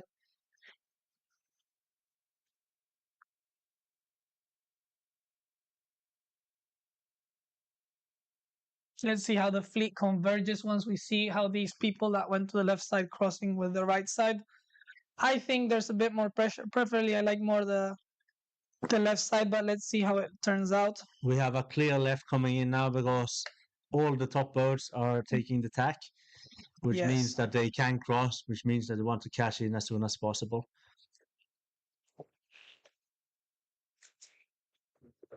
Meanwhile, on the right side, we can see the top boats in the top right, the boats that we just saw in the other picture. They're going really fast for port, and here we have the middle and part of the right side. You can see that they here on the right side is a little bit of a panic. People need to adjust a little to delay the cross, hoping that something's going to happen, that some pressure is going to come down, or that there will be a shift. And we're just moving more towards that left side of the course. Here we're getting a better view of those sailors in the left side. With us here we have Chinese sailor Hongren looking strong there. Looks like also Brazilian sailor. I think it's Arthur Lamin there. Yeah, we can see some changes going on. There's a less right side pressure coming in here at the end. So the guys who went to the right are now gaining back or regaining some of the losses. We still don't see the leaders on the left. This is more like the middle. But we're going to see how the actual cross will pan out in a few minutes. Yeah, right now we have on screen Nicolas from Netherlands, Singapore's Ethan, Chinese Hongren, and Portuguese sailor Guillermo Rieder looking strong there. Looks like quite a left shift to me. They're pointing quite high. We're having now also our overall leader, Nicolas, with windward of him, Jan Palou. Looks to me like they're not going to be rounding in a bad position. They're fast sailors. You can see them really working the body and helping to pass these waves. Another Greek sailor on screen. This time it's Georgios Karnavas. Georgios also doing quite well in the overall. And it's going to be tight crossing, right, Tom? No, actually, I don't think it's going to be that tight anymore. It looks like there's been a right shift that we couldn't see from the drone earlier. So the right side is now coming back. These are among the top boats here on the left, and they are still not ahead of the leaders on the right side. We can see the pressure there on the top starboard boats in the upper part of the picture where they are in a darker area on the water, which means they have better pressure. Yes, with these wind conditions, as we've seen the other days, getting a bit more wind speed is really key. Makes the boat go way faster, so it's a point that is really important to be fast and get more pressure. And here we have another angle from the middle pointing towards the left side of the course. And we can see from here it looks like the left is leading a bit over the middle, but it's still unclear because there were lots of boats leading even more on the right side behind the drone camera. Incredible shots we're getting here to really see the course. I think the Canadian we just saw there is the one with UAE coming on starboard a bit low. So it looks like few more boats from the right will be crossing. As you're saying before, massive right shift now. Those in the right are really capitalizing on their gains and crossing ahead. So good racing here. Good racing, very tight, very complicated. And I think it's starting to go back left. So a lot of things are happening in this upwind more than other races, I think. Yeah. So here the left is now regaining. So maybe there will only be one or two boats on the right side that time the tacks properly. They will be among the top boats, but apart from them, it looks like the left side is now winning massively again. Yes, looks like we have a what we call phasing wind, which is when the wind is moving in angle all the time, shifting to one side and then the other. And looks like it's gonna be German sailor winning right now. Yes, it's gonna be German sailor leading. This is Henry Alexander. He did a good race in the other race, so he's gonna be happy. Those in the left side not looking bad, as we said before. Georgios and Nicolas from Greece looking in a strong position, but everybody here doing really well. Tricky conditions, really have to time the shifts and understand the shifts well.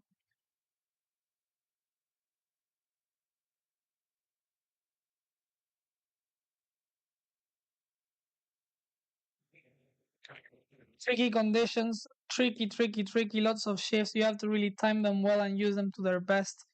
And we can see that apart from this, these are the fastest sailors. So they don't have lots of margin of losing lanes. Once you lose the lanes, it's pretty much game over because everybody's going on the right tack. So you're going to have to go the opposite way, right, Tom? Yeah, we can see that the sailors are most of the time really good at timing the angles. Sometimes we have a little bit of flock mentality when one guy tacks and the rest follows. But we can see here that most of the fleet did it correctly, going on the left side. They missed a little bit of the right shift, but it was also high risk to gamble out on the right side to take it. We can see that the left is now back in the lead massively against the right side, except for two of the boats who are now positioned in the middle that came in from the right side. Here we have some sailors that did a good already in that first race. We have Italian Pietro. He did a good race in the last one, and he's again here in the top spots. We also have in the screen Nicolaus Papas did a second place in the last race, and Michal from Slovenia did a sixth place. So they're all going to be happy with taking another good result. These early results in Gold Fleet are very important. So getting ahead of the Gold Fleet is going to be really good for them. Yeah, and I think the way the cameras work here is that the left side is probably a little bit better than it looks. So we see this big line of boats lined up for port tack. It's going to be really hard to push through if you're coming from the right when all these port boats are just pouring in towards the lake. We also see the mark up there, so the sailors are not on ley line yet. There's still room to make one more adjustment tack, but I don't think you want to do it because port tack is temporarily high. So if you take that tack, you're gonna gamble on the wind shifting more towards the left or something happening on the left side that we cannot see here in the drone view.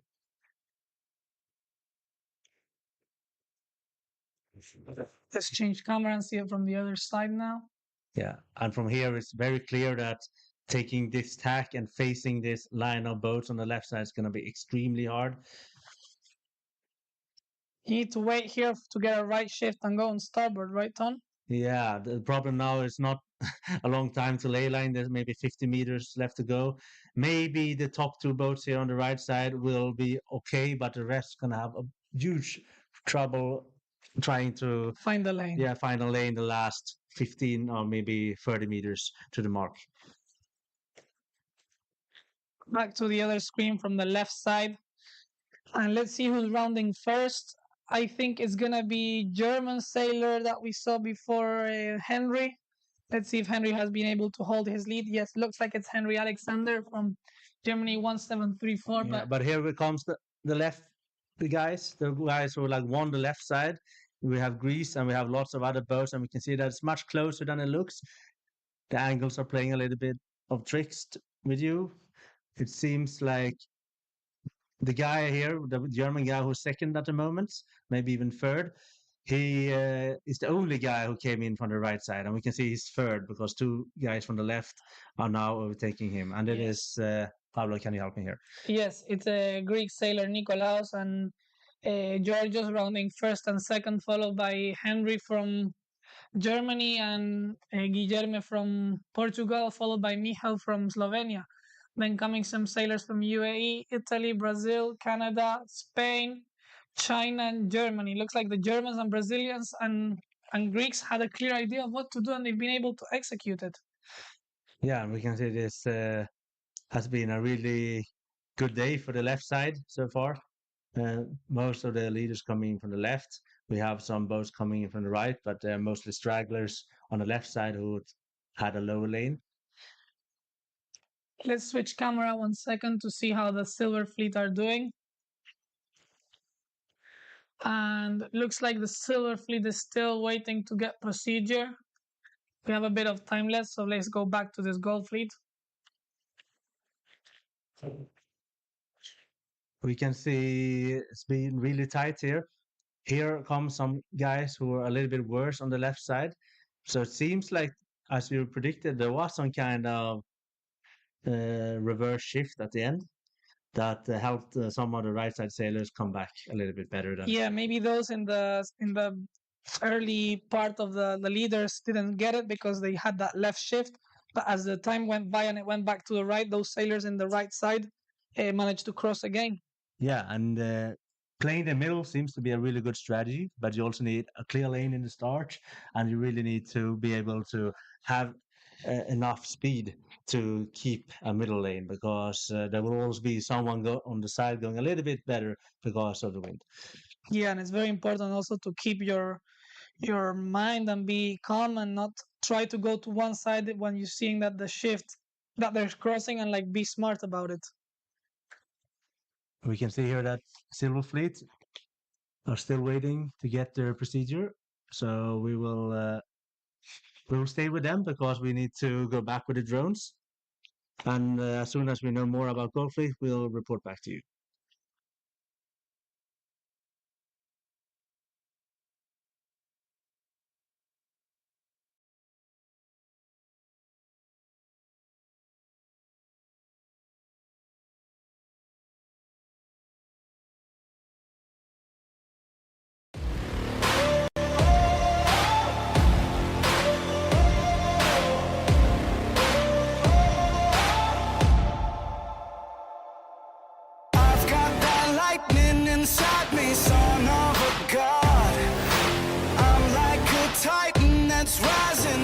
just you watch. I'm stepping into fate. This is how legends are made. This is my boat from Facenda. I'm Team Facenda. I've been using Facenda for the pre-worlds and the regatta before. It's a really good boat. I feel like really fast. I feel like I can pass their ways really good. My tacks, I feel them faster. And today on the team racing, I feel like really fast. So I help my team a lot. Hello, this is Dick from Winner. We are here in Portorož. We have 75 charter boats here, and we're serving the rest of the fleet as well. Nice to see you. Hello from Portorož, from the World Championship venue 2025. We are here with our beautiful venue. We expect medium light wind, but can be everything here. So the kids are ready. I see many sailors come earlier here. We are here from one sail to support them, and we will do our best for them. If they need advices, they know where we are, and we will help everybody.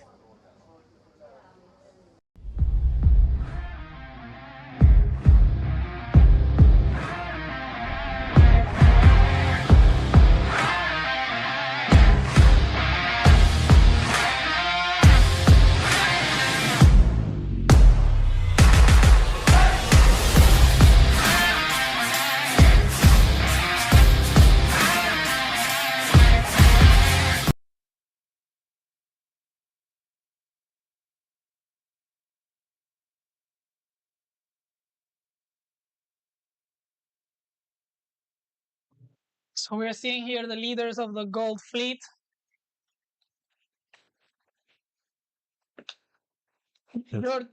Georgios, Nicolas from Greece taking the lead there, being able to extend and go a bit lower than the rest.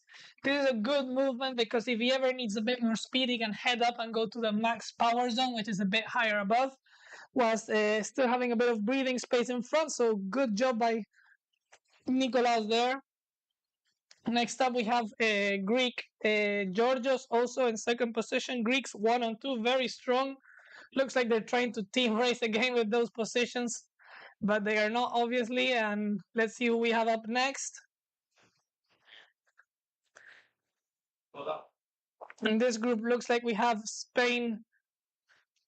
We have UAE. Okay, now we're with the leading group. We have Georgios and Nicolas, as we've said. Next up, we have UAE Sailor, close by Michal from Slovenia. And we will soon see who the other one is. I believe it's Italian sailor Pietro that we saw before. Good job there, Pietro. UAE, Brazil, and Canada. Next up.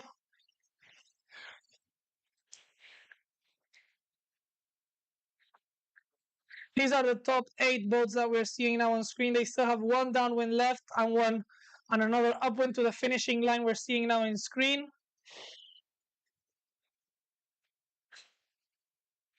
Looks like these top 8 sailors have a bit of gap of breathing room to the next boat, which I believe was Spanish Jan Palou.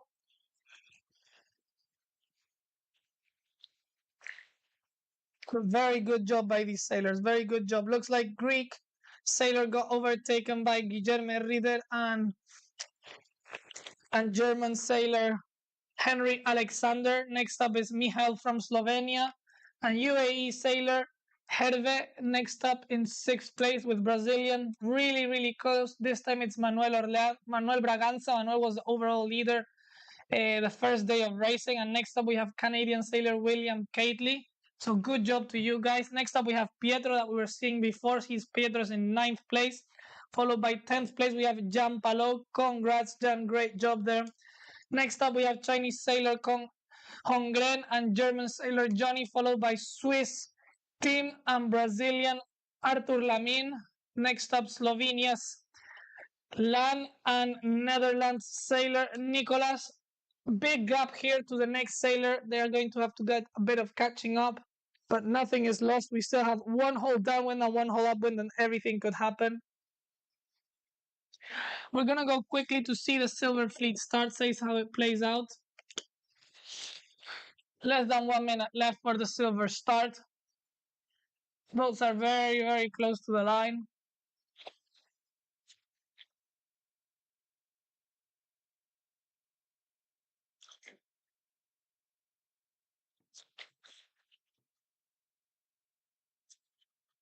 And it's go time.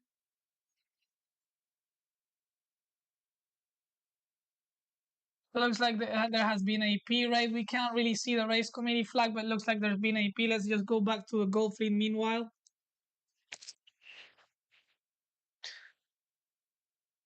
We see this more of the middle group of the racing. It's not the back still. We see the early leaders in the race in front. We saw Nicolaus Papas from Greece leading, and now we're seeing around 20 to 30 number positions, 20 to 30 just passing as we come by. More boats are passing, this being 30 and then 40 and so on. Tight group here, so you could win or lose lots, so it's very important to stay concentrated.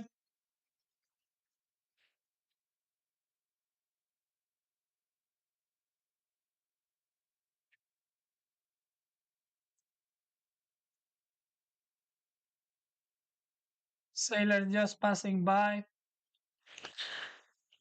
And some are going for a jibe set, some are going for straight downwind. They have their different decisions why they could do this, and they're just trying to gain most. So let's see how it works out for them. Some have probably taken right decision and some wrong, but in these right conditions, it's very important to focus on downwind VMG.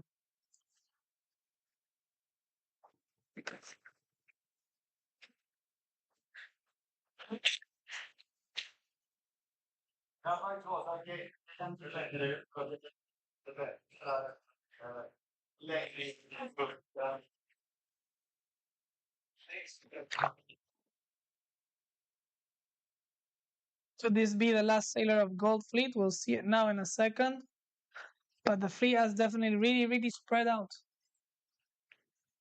in the back spots.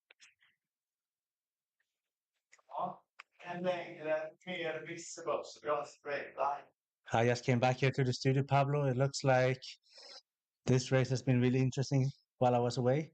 Really spread out fleets. Yes, there's a group in the middle around 15 to 25, really packed, really close. But from there onwards, the racing has really spread out. You can see the sailors all trying to look for clear wind just to be fast, and let's see how it plays out for them. Our drones are a bit blocked by a building. That's why we have some issues with the image, but we hope we get it back soon.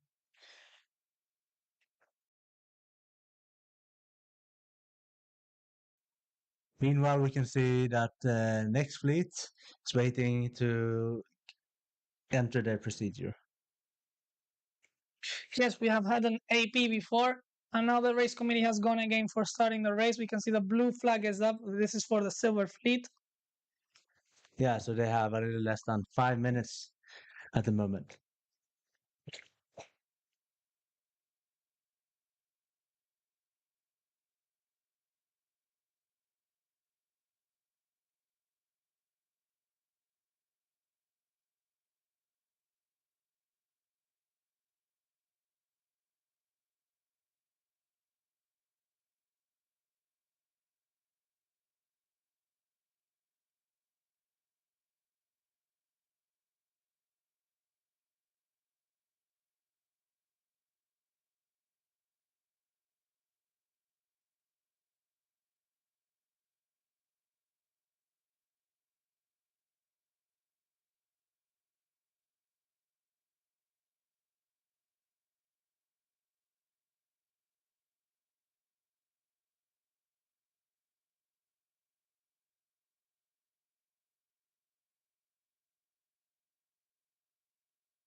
So we're already into the black flag procedure. Looks like they did a general recall before. We weren't able to see that, but now we're racing. Black flag means that if you're over the line and you get caught, you will be disqualified, either if it's a general recall or not.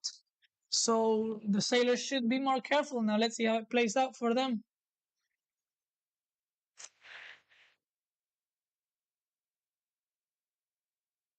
Today, as you're seeing, we're in a different part of the race course. It's further away, so we apologize for the bad image, as it's the best we can do because it's quite far away. So hope we can get a better image throughout the day. We're trying to improve it, and thanks for joining us.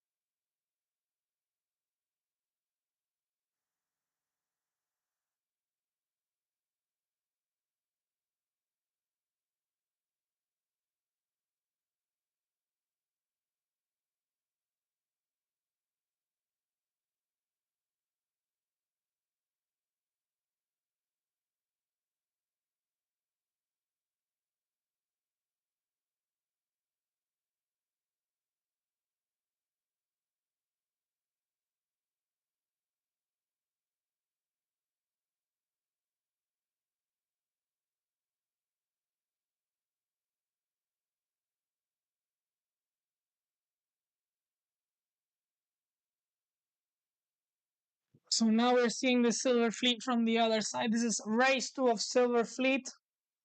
Very important races for these sailors also. They're going to try and climb up to the 72nd position, which is max they can do. We're seeing many boats here approaching on port, just trying to get close to the fleet, and when there's less time remaining, they will go for attack. We're about to go off with the start. Let's switch camera quickly. Yes, we're in last minute already.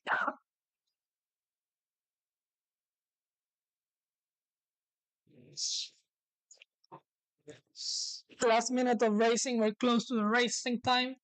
We're seeing again some sailors that were pushing for the spin in the game. We have here Poland. Jerzy pushing here, was pushing in the other race also with the pennant. We have Turkish sailor Akin also pushing in the pennant. Looks like they have a clear idea and thinking what worked before will work also, so we're seeing them go. Gun time acceleration. Akin winning the pennant, followed by Jerzy from Poland. And next up we have another Turkish sailor. Let's get closer to see. It's Doruk. Doruk was the person that won the pennant before. We're seeing sailors doing turns already. A sailor from Uruguay.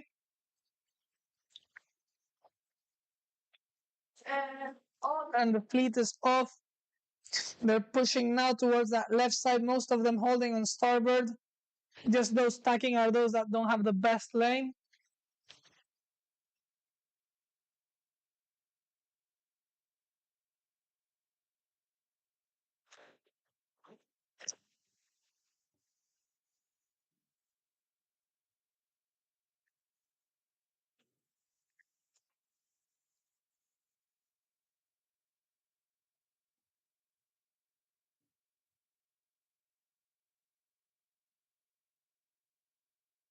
Great start here. Looks like it's a French sailor. Yes, it is France. Charles Ganivet. Charles Ganivet was also doing quite good in some of the early races in qualifying. He even managed to finish 17th in the first race and 14th in the fourth race. So you can see that being good in the initial races isn't, you really have to push and make sure that all your races are consistently good, because we can see that anybody can be at the top.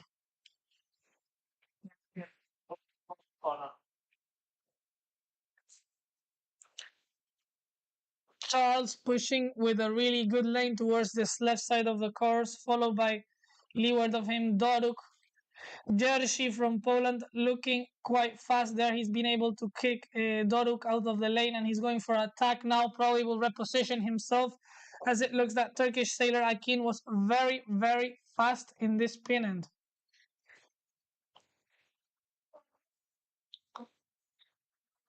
We now have image again. Looks like Francis Charles Ganivet is looking in a good position for this race. Looks like he's going to be able to do good. Lots of tags here of sailors just trying to reposition themselves in a better lane. Really important to have a good lane here.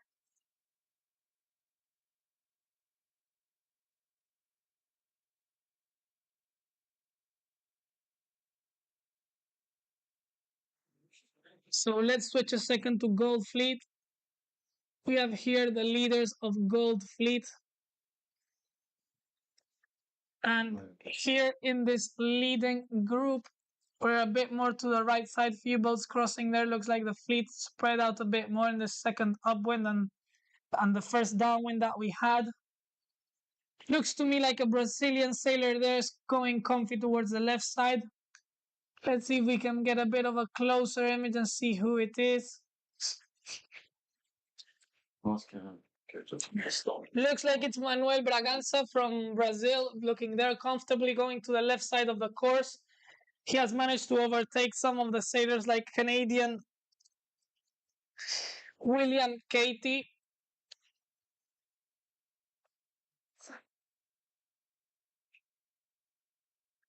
And we can see there Manuel really sailing the boat fast. Main sheet in, trying to go high as he can and as fast as he can, really using the body, the main sheet and the rudder all in sync. Then we see him going for attack.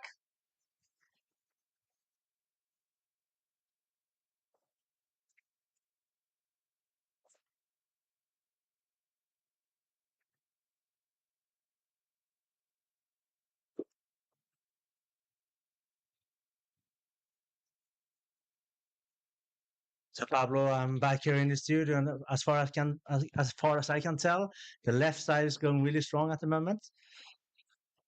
Yeah, definitely. The left side is paying off. We've seen this throughout the day. Looks like with this condition and this direction, the left side is really paying off. Bit more pressure. In the first up when we saw a bit more of a shifting conditions, shifts going left and right, but looks like now the breeze has established a bit more and it's a bit stronger in the left. Great shot here, close of Manuel. Manuel won Europeans last year in Marina Carrara and looks like he's going strong here also for Worlds. Unfortunately, this first race wasn't really good for him. He scored a 41st, but looks like he's back in shape and contending for a top 5 overall. Yeah, and this race could be a top 5 as well, as things are right now. It's coming in strong from the right side, and I think we still have a few shifts to go before the finish. Yes, everything can happen. Few shifts still to go. We have Greek 1 and 2 still. It's Georgios and Nikolaos from Greece. This will put Nikolaos from Greece into a really good position. He scored a second in the first race of today and looks like he's going to be able to either score a first or a second in this second race. So he's definitely going to be very, very happy about it. To leeward of him, of these two guys, we have Portuguese sailor Guillermo Rieder. Guillermo Rieder also in really good position. He's 8th overall. Didn't have the best race in the first race with a 39th place, but that was his discard. And his good results through qualifying of a 2, 3, 3, 10, and 7 have managed to keep him in contention for this top 10. So he'll be really happy about scoring a top 5 now.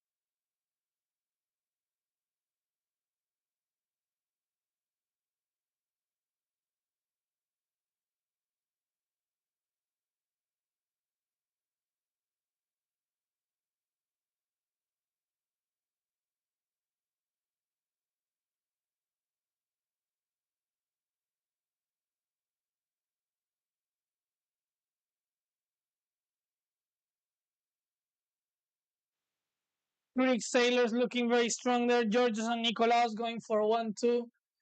For sure, their coach Antonis is going to be really happy about this.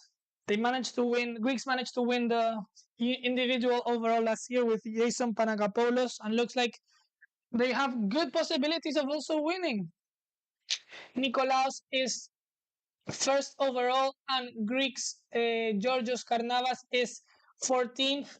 Fortunately, Georgios scored 50th in the last race and pushed him back a few spots, but with another good race, he could be back into those leading positions. Very close shots here, really good looking of Georgios. Look at how he's playing with the body. When the boat slows down a bit, he goes to leeward, gets it to speed again, and then comes to windward, really playing with the main sheet there. When the boat slows up, he opens up a bit the sail, and when he has speed, he closes it down and brings it inside. Really close shot here. Look at how well we can see the boat working, and he's just bearing away behind Nikolaos from Greece also, and they're gonna go for a 1-2. Incredible finish by these two guys. Nikolaos is going for attack there, probably heading towards the finishing line already, and he looks like he's in a strong position to take this race. It's going to be tight between Georgios and Nikolaos, and they're for sure not going to let each other pass, and they're going to try and take the bullets of each other. Good advantage from these two sailors, and looks like they've just managed to extend and get further away from the leading pack, so they'll be happy about that. What better than to take a 1-2 with your teammate?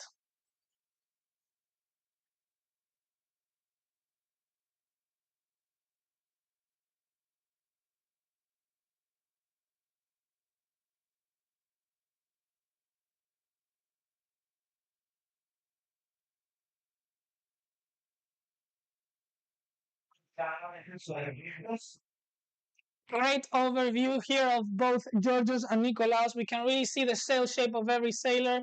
We can see how the leech tail is flowing in both of them. That means that the boat is fast and they're not pressing too much in the sail, so that's good, that's fast. We can really see where they position their legs right here, and how they're using their body. When the boat slows down, they go in a bit, and when they have speed, they're going out a bit more. It's going to be a tight battle here to the finish. Georgios just going for attack there underneath Nikolaos. Nikolaos has here a good position to close the race. If he tacks and covers to the ley line, that could be game over for Georgios, so it's going to be close. We're just seeing there Nikolaos tack to windward. Best idea he could have now is going towards that ley line, and he's going for attack now. Probably means he's making it already into the finishing line, and that's going to be a bullet for Nikolaos, and he'll have in his overall results 8-1 STP, which is a 22nd that he'll discard, and then next up 1-1-2. So he's going to be very happy with these results.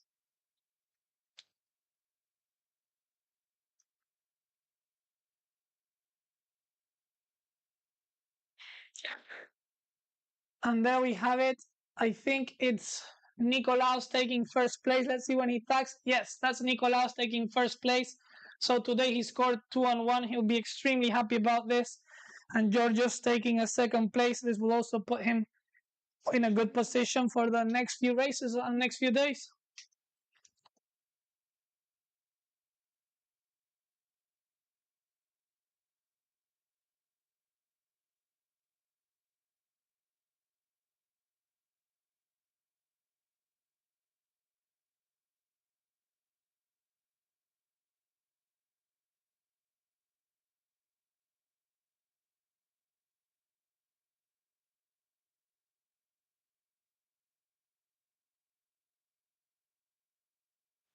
You see Manuel just going through, followed by Guilherme Rieder from Brazil.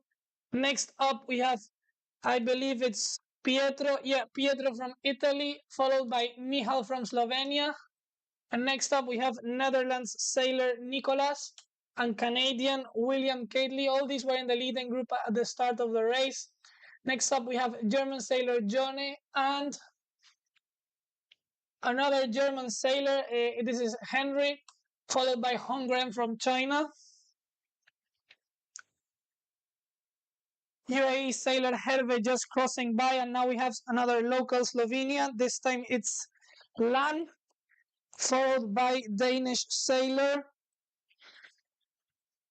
Let's see who it is once we tag. 8805, that's Carl Vincent, so he'll be happy about getting another good race. Here we have Jan Palou from Spain just tacking, with Brazil's Artur Lamin just finishing to windward of him.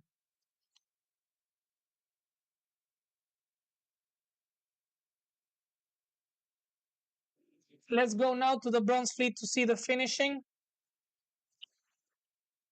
This is the second final race.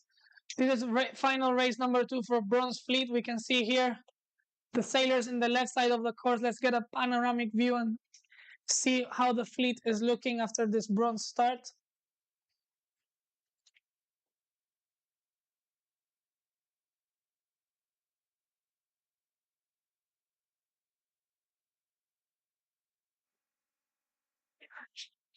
And I'm back with Ton here. Ton, looks like we have Netherlands sailor really pushing from the left side. What do you think is the winning strategy now?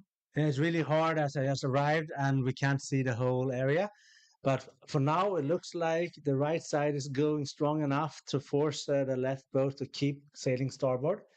That's a bad sign for the left side because it will increase their risk, but it doesn't mean that they will not, in the end, win against the right side. We will have to come back a little bit later to see how it pans out. But for now, we can see most boats are just trying to go as fast as possible and focusing on their own speed. Great shots here. We're seeing the whole fleet again going strong on starboard. As you were saying, Ton, looks like this windward group is really pushing the fleet towards the left side of the course. Could be, as you're saying, that they have a good right shift and the left boats just have to keep on going, but maybe just everybody wants to push towards that left side, right? Yeah, I mean, probably they watched other races and figured out that the left is often better. Doesn't mean it's better every single time. We can see here that the middle boats are still ahead of the left pack. So it's not easy to know what to do. You could continue here on the starboard, trying to close off the left group, but it's also a bit risky because there are lots of boats behind the camera still. Yeah, definitely. You can never take things for granted here.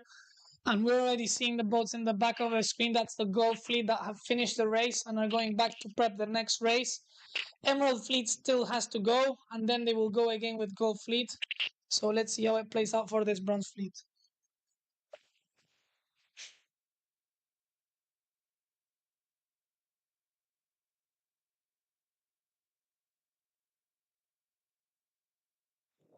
We're approaching the right side and we can see that the middle boats are doing quite okay, but now the boats that we start seeing popping up on the right are a little bit behind.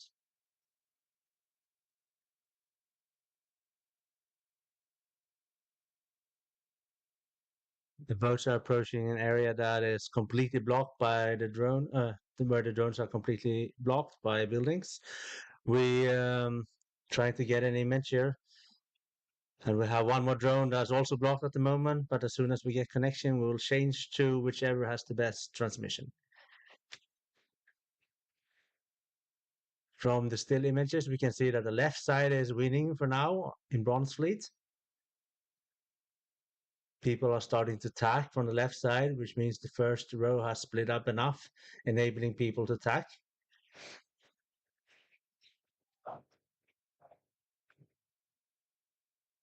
We are now watching Bronze Fleet on the right side, and we can see that boats coming in from the bottom of the screen are sailing in the middle and took the tack early because they're probably even better boats behind the camera.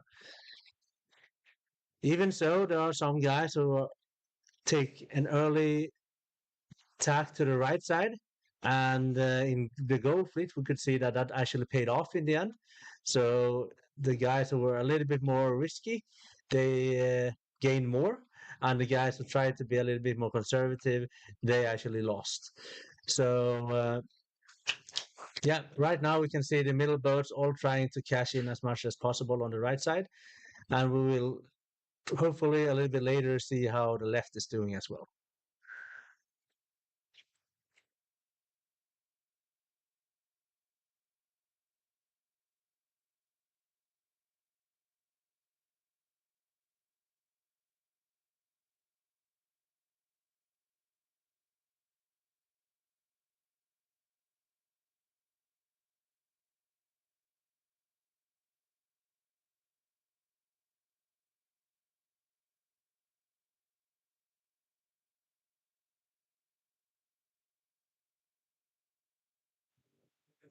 We can still see left pushing strong, but the guys in the middle who decided to cash in the right side and are now proceeding themselves towards the right, they are the ones who are probably in the safest position, having timed the shift pretty well.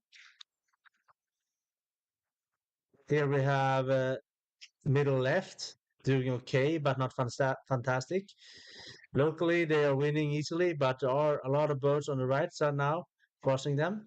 So some of them decide to take attack further to the left in order to wait for the wind to shift left, or maybe they see something on the left side that we cannot.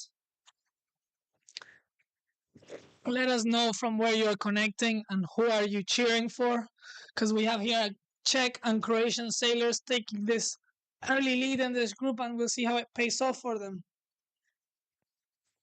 Yes, and here we have Czech 703 and Croatia 1380 in the middle. So we talk about this in our course, but often the middle is the best way to go, but not in all conditions. So right now, I would say we have conditions where the middle is possible. So if you play the shift correctly in the middle, it will probably pay off. Yeah, and what you were saying before, we speak about it in the course that there's different wind types that we have to sail with. We've divided and created like some ways to simplify sailing, because it's really complicated, right? On all the tactics and strategy. Exactly. I mean, the wind is different every day or even every race.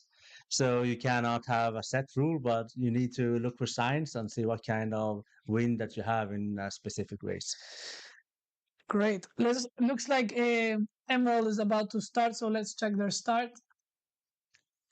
Less than 1 minute remaining for Emerald Fleet. After that, the race committee will probably try and go quick for Gold Fleet number 3.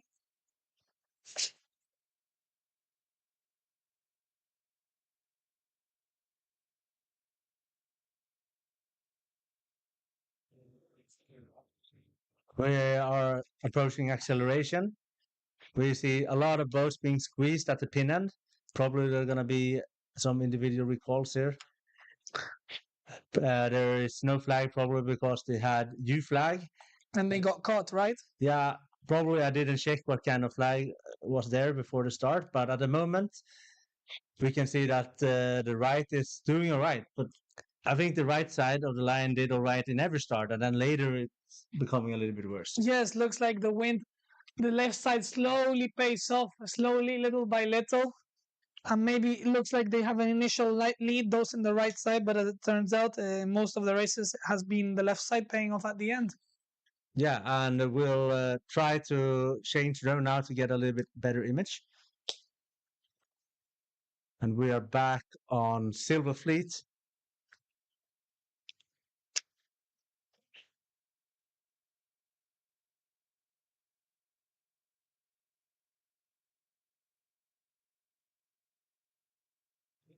Will be Bronze Fleet. We are a little bit confused here, discussing between each other where we are. We have bronze, that's Yes. correct. We can see silver there on the reach. So let's talk quickly about Silver Fleet. We can see a few guys being far ahead of the rest, and then a big blob of boats coming really compressed. Tight racing also in Silver Fleet, Ton. Yes, so we didn't see much of Silver Fleet, but now that we have Bronze Fleet in front of us, let's focus on them. We can see some boats opening on the left side, taking the tacks now. And when they are attacking, also the middle boats are attacking, which indicates that it's a little bit better on the left.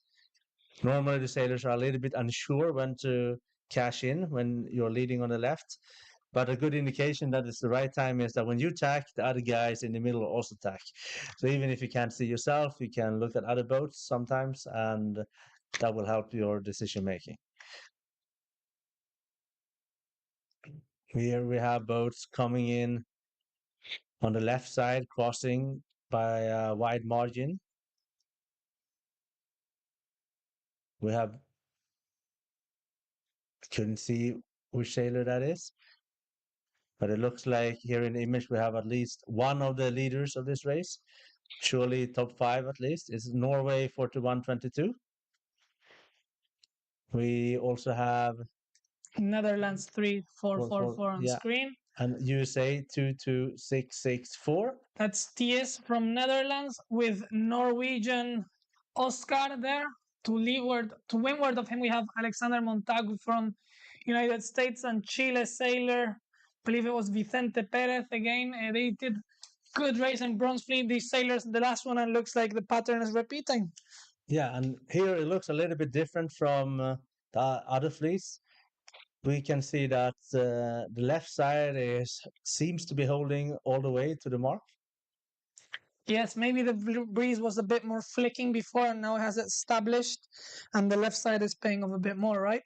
Yeah, I mean, it's really hard to tell from the little information that we have, but we can see that the left boats are now massively winning. While in the Gulf fleet earlier, we could see that there were at least 2 shifts happening on the first opening. Emiliano from Mexico just tacking there and looking as he will be able to save it from this right side. He'll probably have a crossing soon with Chile's Vicente Perez. Let's see how the crossing looks like. But for sure, Norway's Oscar looking in very, very strong position. Indeed, and we're not yet sure how the super left are going, the guys who are like outside the view on the right side of the screen. There will be lots of boats coming in there. We'll for sure not overtake Norway, I think, but Norway, the boats need to watch out. Yes, Norway will be happy. They're ahead. Oscar will be very happy. So let's see how it turns out, this crossing. Look how far away we are in reality. What you were seeing before is the zoomed version. So as you can see, it's for sure very far away. We're flying very far away. You can see the coast where it is and everything. And we can tell you that we are far away. Yeah, and we need to fly that high up in order to have any kind of transmission. Oscar from Norway rounding in first, followed by Chile's Vicente Perez. Looks like third is going to be USA's Alexander Montagu. And is it Mexico? Yes, it's Mexico's Emiliano rounding in fourth, followed by Thies from Netherlands rounding in fifth, and Czech Dorota rounding in sixth place or fifth. Yeah, and it's starting to become pretty tighter. And I think the right might be coming back a little. There are lots of boats coming in from the right here. So the left side is not paying off as much as we thought, but still it was a race where the left side was winning. And we have the results with the results of the second race of Gold Fleet. We're just going to put them on screen now in a few seconds. Meanwhile, we can see Israel 1675 rounding the mark closely to Great Britain, who needs to make attack there. And that's very tight. The rules are that if you make attack there, you cannot be in the way of another boat as long as that boat sails upwind. Let's change screen now to see results. We have Nikolaos Papas from Greece leading, very comfortable today after a 2-1, followed by Brazil's Manuel Orleans. Next up is Slovenian Mihal, fourth overall Guilherme Rieder from Portugal, and fifth we have Georgios Karnavas. We'll just let you the results and slowly scroll so you can see them. Pietro is a big mover today with a 7 and a 5. He's put himself into 16th place. Gianpaolo also big movement today with a 24 and a 16. Yes, and as we can see here, it seems like we're going to have a high point regatta. We're only into the second race of Gold Fleet, and look here at the top, all the sailors got their discards today almost in the top here, and it's not like it's a small discard, it's very bad discards like 30, 50 points, which means that at the end of the regatta, it's likely that everyone's going to have at least one race that's really bad, so you need to keep fighting even if it's looking bad. So what does that mean? It means the level is quite high, right, Ton? Indeed, it means the level is high, but also that the wind is really unpredictable and it's not easy to sail. You need lots of experience in order to find the shifts correctly and read the wind. So we'll just scroll slowly and then go back. In female category, let's see the overall. We have Ola in first place, followed by Ines in second place, and Margaux from Hong Kong in third place. And we can see here like how competitive it is in the top. We can see that Ola, who was leading into the day, had two less good races, but many races left to go. But this is just an indication that everything can happen. I think it's going to come down to the wire in the last race. We will not know who's going to be the world champion until we finished all the races. Definitely. Let's go back now to seeing the bronze rounding. Looks like these are the last boats of the bronze fleet. Yeah, and you just need to keep fighting because there will be many bad races in this regatta, as we just said. Doesn't matter if you're last, just try to gain a few boats and it won't be last anymore and a little bit better. Let's see a bit of the Silver Fleet tracking and see how they're doing, as we haven't been able to follow the race.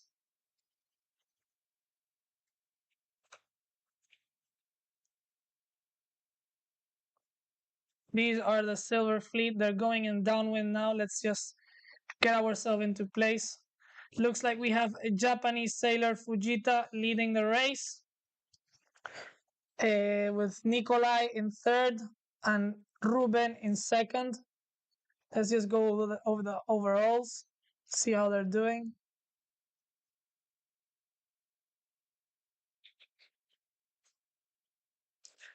We'll soon have bronze Emerald Fleet coming up, and we'll go check them.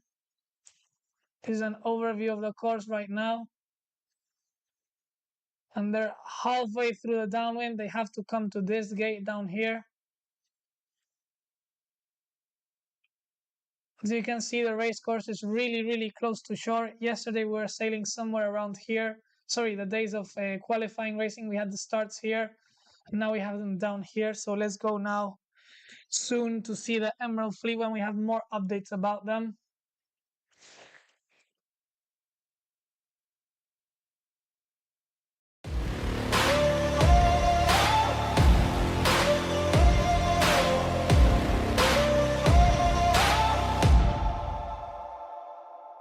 I've got that lightning inside me, son of a god. I'm like a titan that's rising, oh, just you watch. I'm stepping into fate. This is how legends are made. This is my boat from Facenda. I'm Team Facenda. I've been using Facenda for the pre-worlds and the regatta before. It's a really good boat. I feel like really fast. I feel like I can pass their ways really good. My tacks, I feel them faster. And today on the team racing, I feel like really fast. So I help my team a lot. Hello, this is Dick from Winner. We are here in Portorož. We have 75 charter boats here, and we're serving the rest of the fleet as well. Nice to see you. Hello from Portorož, from the World Championship venue 2025. We are here with our beautiful venue. We expect medium light wind, but can be everything here. So the kids are ready. I see many sailors come earlier here. We are here from one sail to support them, and we will do our best for them. If they need advices, they know where we are, and we will help everybody.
So the race committee has decided the second race to be the last race of the day. So we'll be following Emerald and Bronze as they finish, and after this it will be day over. It's been another long and tricky day. The sailors have really performed well in this waiting game, so congrats to them.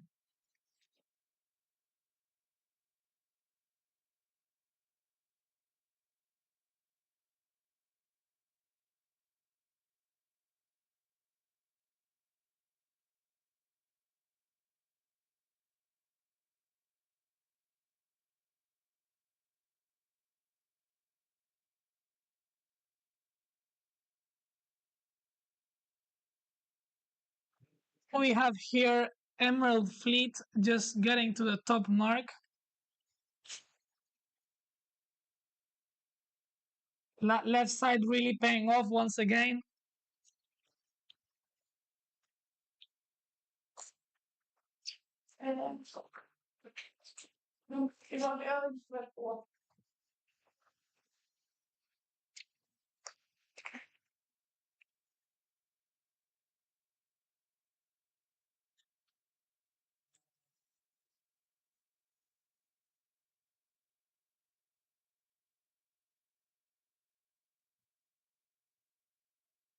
We're seeing here sailor, I believe, from Uruguay, rounding in first position. Let's double check once we see him get into the mark. Yes, that's Uruguay's Bautista just rounding in first place in this Emerald Fleet. Looks like second overall. We're going to have, we'll see once we tack. We're going to have Mexico's Sebastian just rounding there second.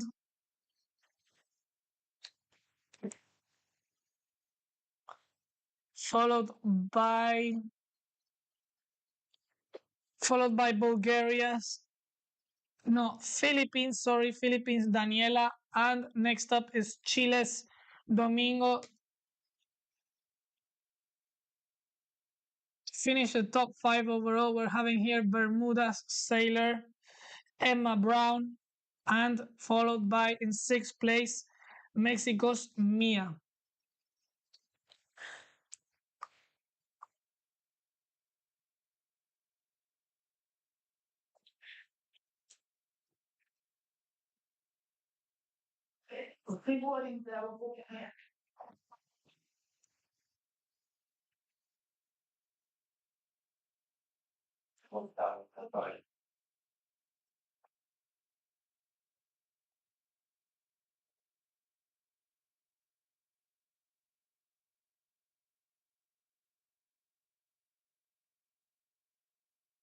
We can see here the sailors rounding the mark. Great shots from here. We're also seeing the cameraman just getting the best shots from the rib. He's extremely close. You can see how dedicated they are to their work and how close they want to be. We're seeing sailors from Canada, Israel, Bulgaria, Japan, you name it, they're close to here.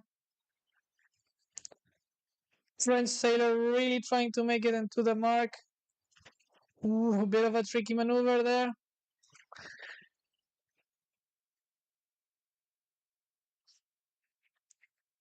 Two Australian sailors, look like the Australian sailor 1715 just manages to get a bit more space and pass above him. After we have Azerbaijan sailor followed by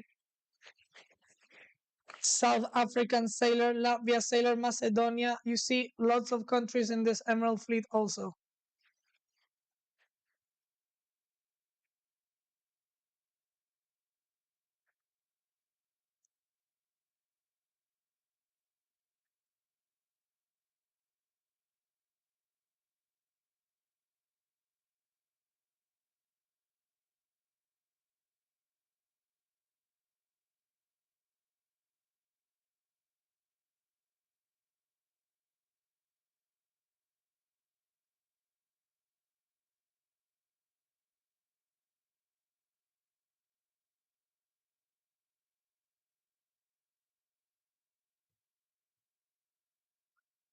I'm just gonna follow the fleet across, see how it looks.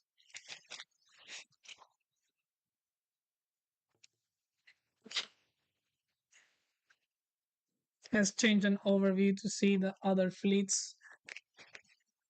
This is the Bronze and Silver Fleet just mixing up. We have sailors from the Silver Fleet heading back to shore and also going through the finishing line, while we have Bronze sailors going downwind. Bit messy here, lots of boats everywhere. Whilst we are having in this camera the Emerald Fleet.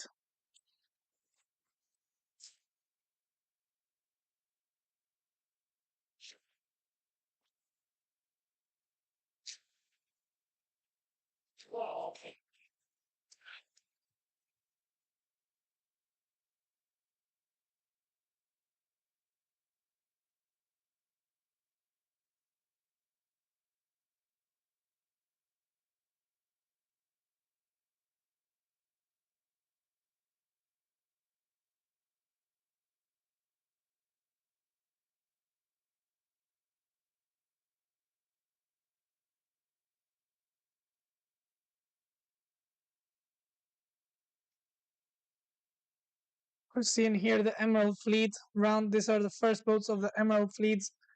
Uruguay, Mexico, and Philippines still holding to the top three. And let's change shots, seeing the same fleet.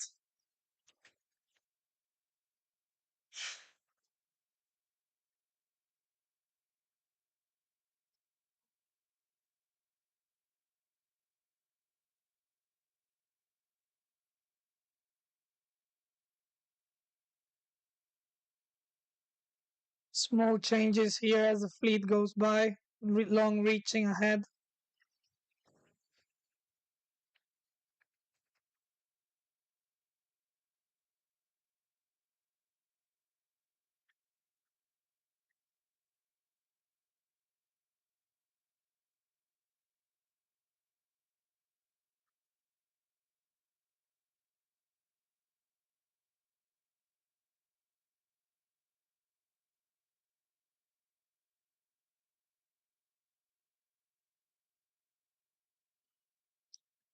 Let's get a more zoomed out view now. See how the race advances. Big gap between the leading Emerald boats and the remaining. And here we're seeing the Bronze Fleet. We're seeing the Bronze Fleet, the leaders of the Bronze Fleet. Tees from Netherlands, and leading the race we still have Oscar from Norway. Third overall in this Bronze Fleet is Chile's Vicente. No, it's Domingo from Chile here. Or I think it's Vicente. Let's just get a bit of a closer view. Yes, it's Vicente still, followed by Alexander Montagu from the US, and Mexico's Emiliano in fourth place. Tight battle here between Czech, Dorota, and Irish. I believe it's Lily. Yes, it's Lily from Ireland. Great rounding by them here, just squeezing the boat and generating a bit of heel to pump the boat after. The rules allow you to heel the boat to change the direction, and the sailors are a bit sneaky and just pump it after to get a bit more speed. Another Irish sailor just rounding here. This is Emily. Emily and Lily, I think, are sisters, so they will be happy about this race. Next up, we have Estonian Cure, and a big gap to Japan's Kotoha and Singapore's Ashley Tam. We will change soon to see the finishing of the Silver Fleet, I believe. Yes, and it is the Silver Fleet entering. We see that the race finishing line has the AP flag.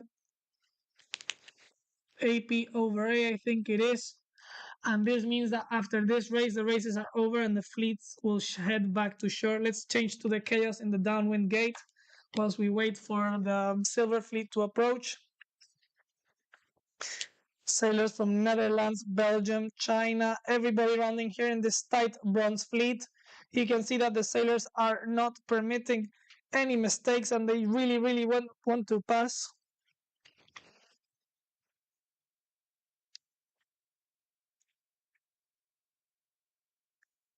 Big chaos here, lots of boats trying to pass, everybody getting really, really close.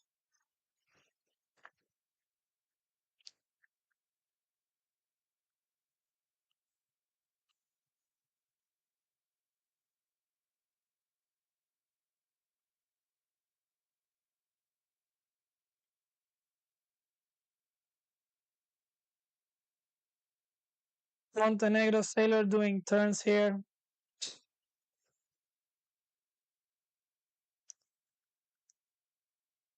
It's very important here to try and prioritize speed. This can make a really big difference. As if you're slow here, it can be really costly to be in the back of this big group and it will be very hard to pass boats.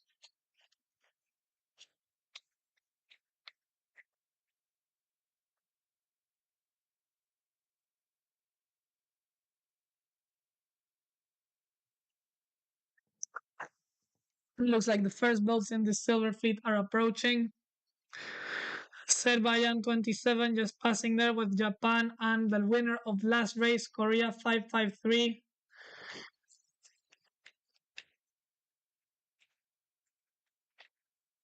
The French sailor here just doing a bit of a low ley line. We'll have to do another tack. There he goes, tacking. With Turkish sailor just crossing the finishing line and Mexico sailor coming on port. This is Mexico's Otis, I believe. Let's see when he rounds. We'll be able to see the number better. Or maybe not, he leaves the screen. Next up, we have Otto from Latvia. And another Mexican. The other Mexican was Jorge, as this is Otis from Mexico.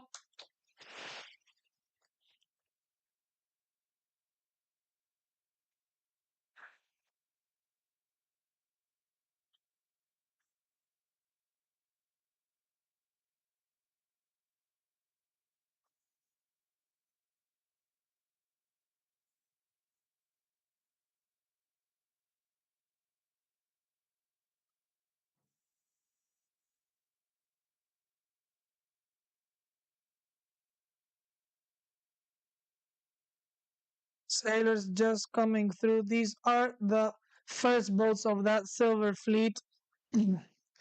Let's change to the other camera and see how the other fleets is going. Okay, we're not getting the best shots. Let's just go back to this finishing line. We have here Hungarian sailor Daniel with Argentina's Juan Sebastian, Malta sailor Nathan, also rounding here in this group. I think it was Belgium sailor, Bulgaria sailor just tacking there. It's Sterion from Bulgaria and German sailor Niklas rounding here. Followed by him, we have Danish sailor Johan and Portuguese sailor Guilherme Costa. French sailor Paul Masson just going for attack there. And it will be a tight end finishing with Guilherme Costa. Next up, we have Turkish sailor Asaf with Australian sailor Toby. On finishing, on the other hand, we have Slovenian sailor Gordy. And coming in now, we have Estonian sailor Tobias with Israel sailor Yair. Yeah, it's Yair from Israel. And Hong Kong sailor Tara, followed by Swiss Even Lofterford. Let's see if we can change camera and see the other racing. Really far shot here, just getting a bit close. We have here the leading boats of Emerald Fleet, I believe. Let's double check. Yes, that's the leading boat. That's Uruguay from Uruguay. Uruguay's Bautista just leading there in first place in this bronze fleet, followed by Mexico sailor Sebastian, and in third place we have Philippine sailor Daniela. They've been able to extend over the next few boats.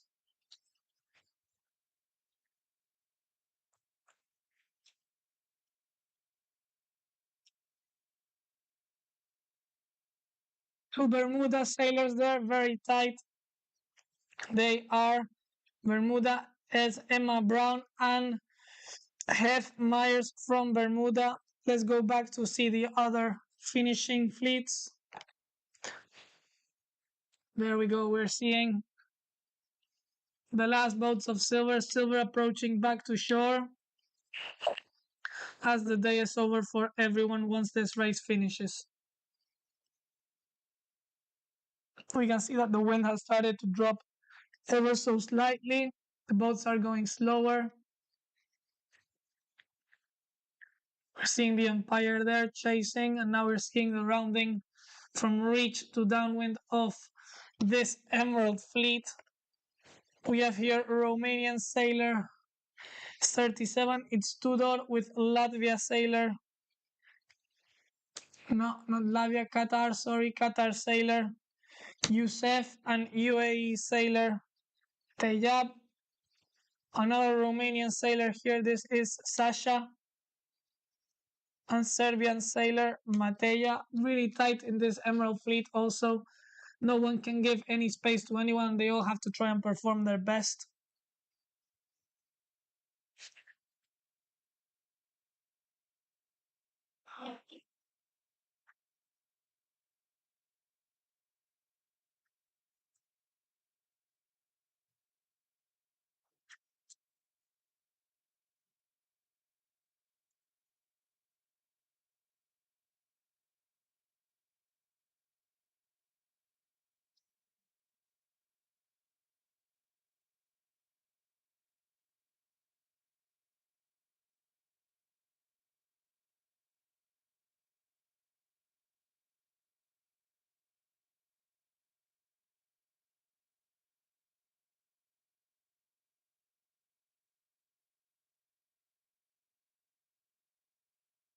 Great panoramic here of the whole Optimist Worlds 2025 fleet. You can see many boats. Some are lucky enough to go home while the others are still racing here.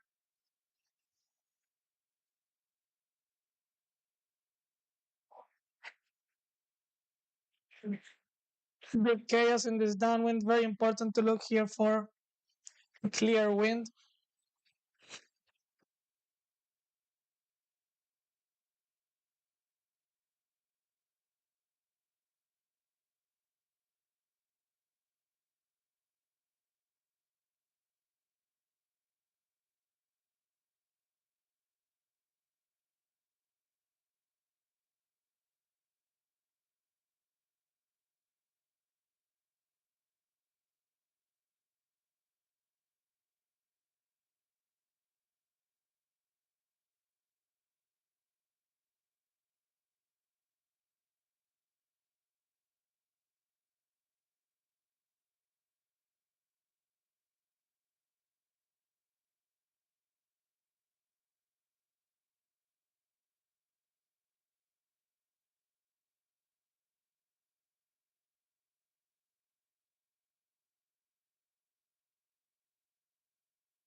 I'm seeing here the first sailors of this Emerald fleet just rounding the bottom gate.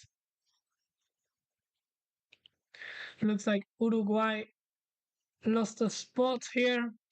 Next up we have Chile sailor, followed by Mexico and Philippines.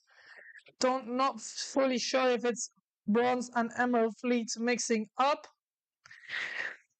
or just the leading Emerald sailors got passed by?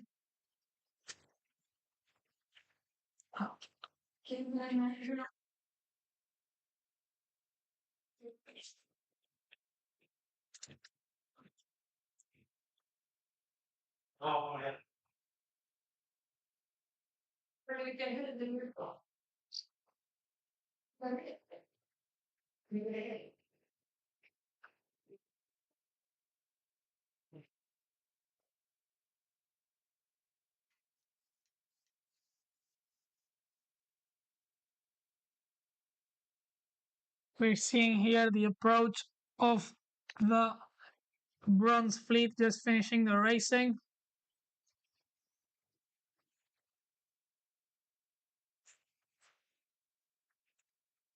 Chile rounding in first place.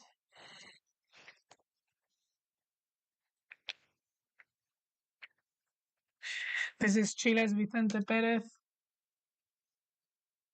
Let's see who rounds second the finishing line. Tight battle here between Alexander Montagu from the US, and let's see who's coming from the starboard side once we get a clearer picture.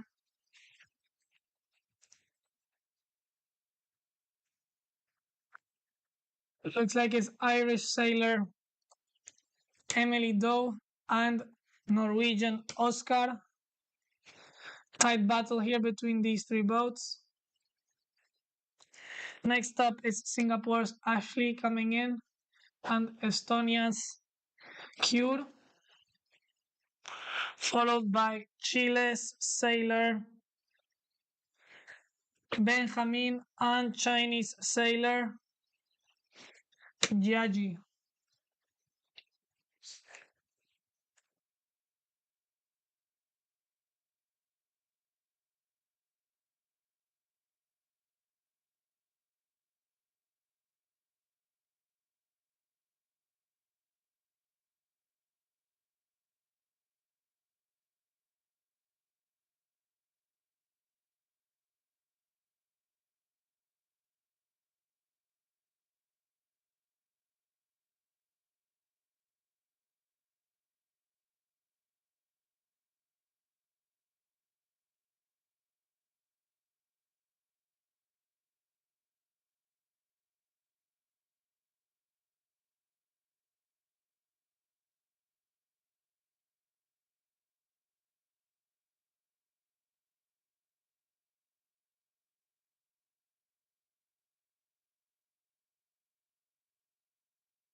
And we're just gonna leave you here with these shots of the finishing line of the bronze fleet.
And we're just seeing those sailors finish here.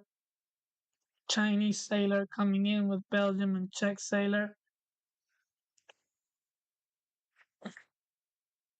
Now we see tacking Swedish sailor, followed by Hungarian and Ukrainian sailor. This is the bronze fleet. And as you can see, the pennant of the finishing line has AP over A. That means that after this race is over, the sailors will go back to shore. It's been a very long day. The sailors launched very early and they're still around here. So they will be for sure wanting to go back to shore.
These are the last of the Bronze Fleet sailors coming in.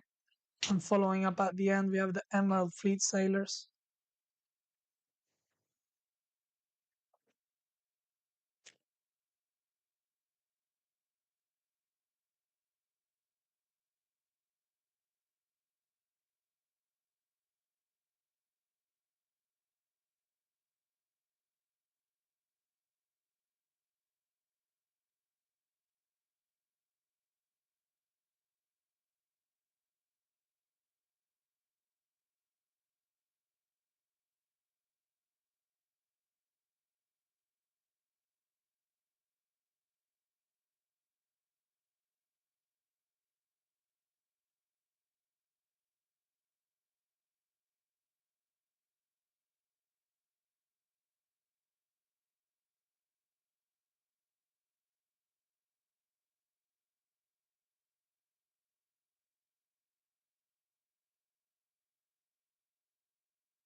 Now we see the last sailors of the bronze fleet finishing, and I think we can start to see the Emerald gang coming in. What do you say, Pablo? Yes, I have them coming in.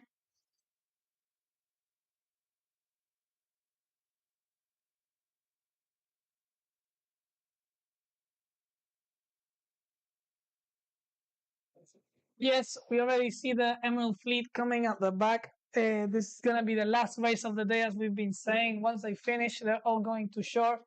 Most of the fleets are already on shore. So let's see how the race finishes for these last sailors. The conditions have been quite fair, right, Peter? Yeah, overall, I have to say, right now it feels like it's definitely the right call to not have 3 races today, right? Because It will make the day very started off stronger than now. Absolutely.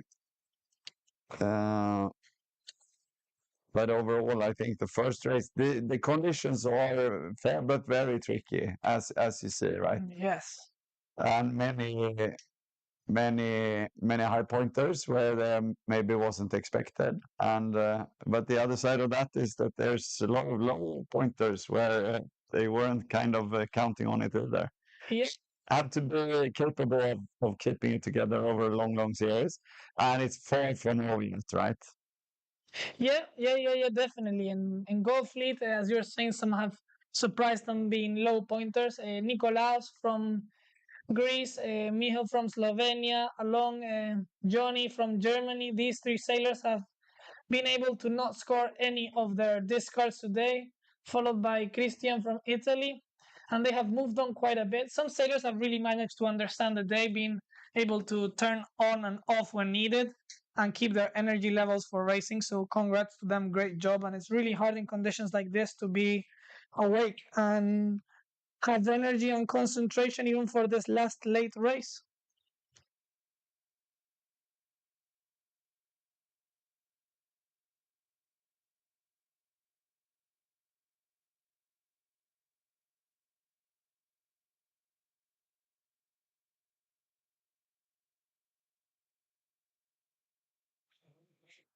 And we're here with these Emerald Fleet boats approaching now the finishing line. We'll get closer now to see who this leading boat is. If I don't remember badly, I think it was Uruguay sailor leading in the Emerald Fleet. Let me just double check. Could be it was Bautista from Uruguay. Let's see if he's managed to hold that lead. Once we get a bit of a clearer shot. No, it's a Malta sailor, isn't it?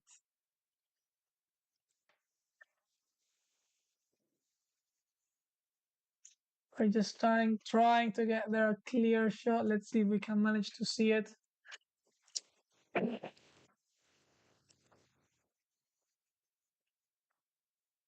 Malta or Mexico, no? Either of these two. Yeah, cool. Could be, right?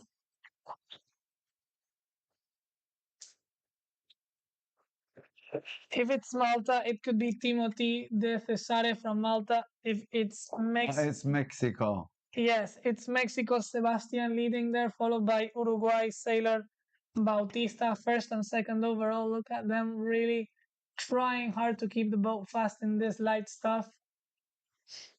And they're not afraid of pointing lower when they need to gain a bit of speed to after point a bit higher again. Because let's just remind ourselves, the higher we can point in the upwind, the better, as we'll be making less meters. If we can sail higher and faster, it will be the perfect combination. Really good job there by Mexico sailor, just finishing the race in first position. Congrats. Next up, we have Uruguay's Bautista finishing in second. He'll for sure be happy with that also.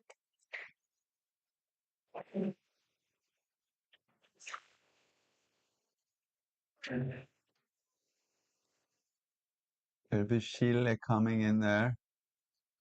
Yeah, Philippines. Yeah, Philippine sailor Daniela just coming in there, followed by Chile's Domingo Leon, just rounding there. That's the top 4 of this Emerald Fleet. Good tax by them in this finishing line, and let's see who's 5th overall. Looks like it's Bermuda Sailor that we didn't see before, Harry Brown. Looks like there's two brothers here. We saw Emma Brown before, and now we have Harry Brown on screen. Next up, Montenegro's Damir, finishing in 6th place overall if nothing changes. And here we have Bermuda's Emma Brown just coming into screen, so the brothers will be happy taking 4th and 6th place overall. Bit of a gap here to the next sailors. Let's see if we see them on screen. And looks like it's another Bermuda sailor, right, Peter? Yeah. This is Bermuda 68 Heath Mayers. So Bermuda sailors will be happy with taking these top spots in this race. 4, 6, and 7. Right? Yep.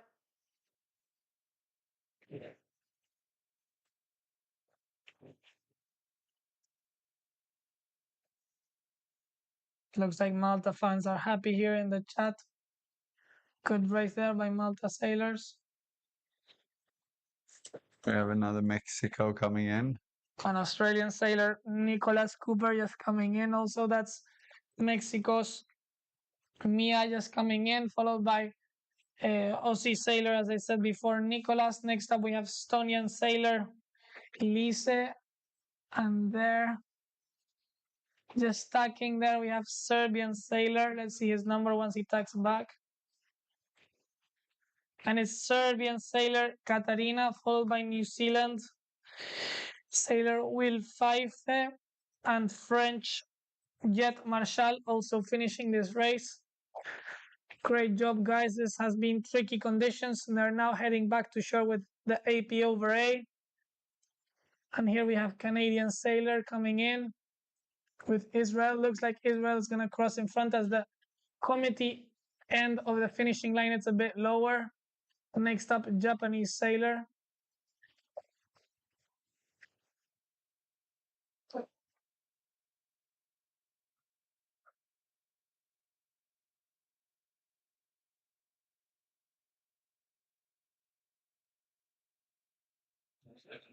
Malta just coming in. It's Timothy from Malta, followed by Montenegro's Nicola, and next up, Bulgarian sailor David Mitev. So they'll be happy about finishing this race and going home with a good result. Next up, New Zealand sailor Nathan Soper. Bit more of a panoramic shot here with UAE sailor coming in to scream. It's, I believe, Zayed from UAE just coming in. Yes.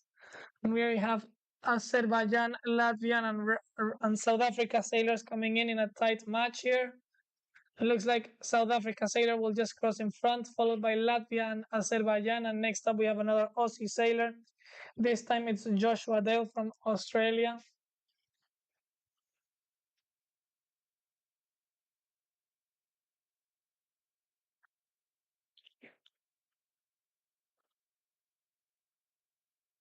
Australian sailor just tagging there, followed by Morocco sailor and Slovakia sailor. Let's see, we have coming in now.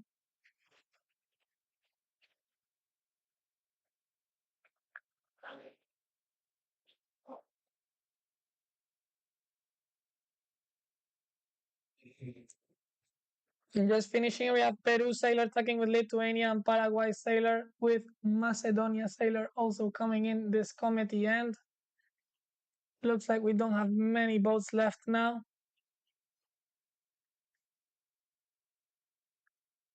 And yeah, we do now that we pan out, we can see that the next boat was a bit far away, but we have a few more sailors coming in.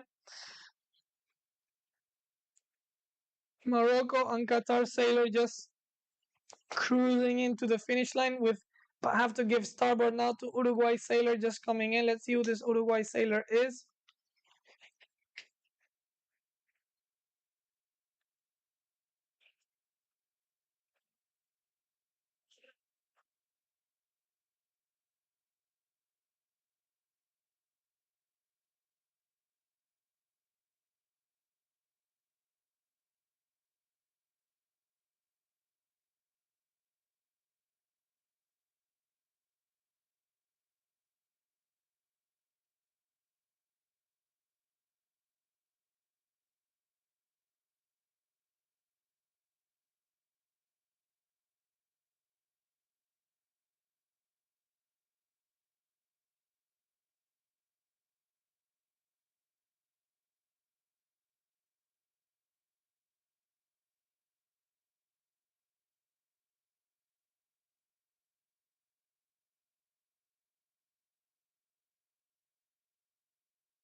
I think that's the last we're seeing of the first day of the finals.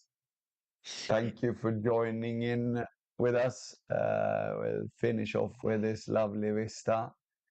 Still some sailing to do for some, but it's getting closer to the ice cream by the minute now for the kids still on their way in. Yes, unfortunately, our drones are like the kids a bit tired now, and we have to go back to shore and change the battery. So as we go in and go out, it'll probably be racing over. So thanks to everyone for joining today, and see you tomorrow. We assume that the racing will start at 12 o'clock tomorrow, but keep your eyes open based on whatever changes there might be, given that they had planned 3 races but performed 2. And also the prognosis for the weather, which we don't really know yet. Yes.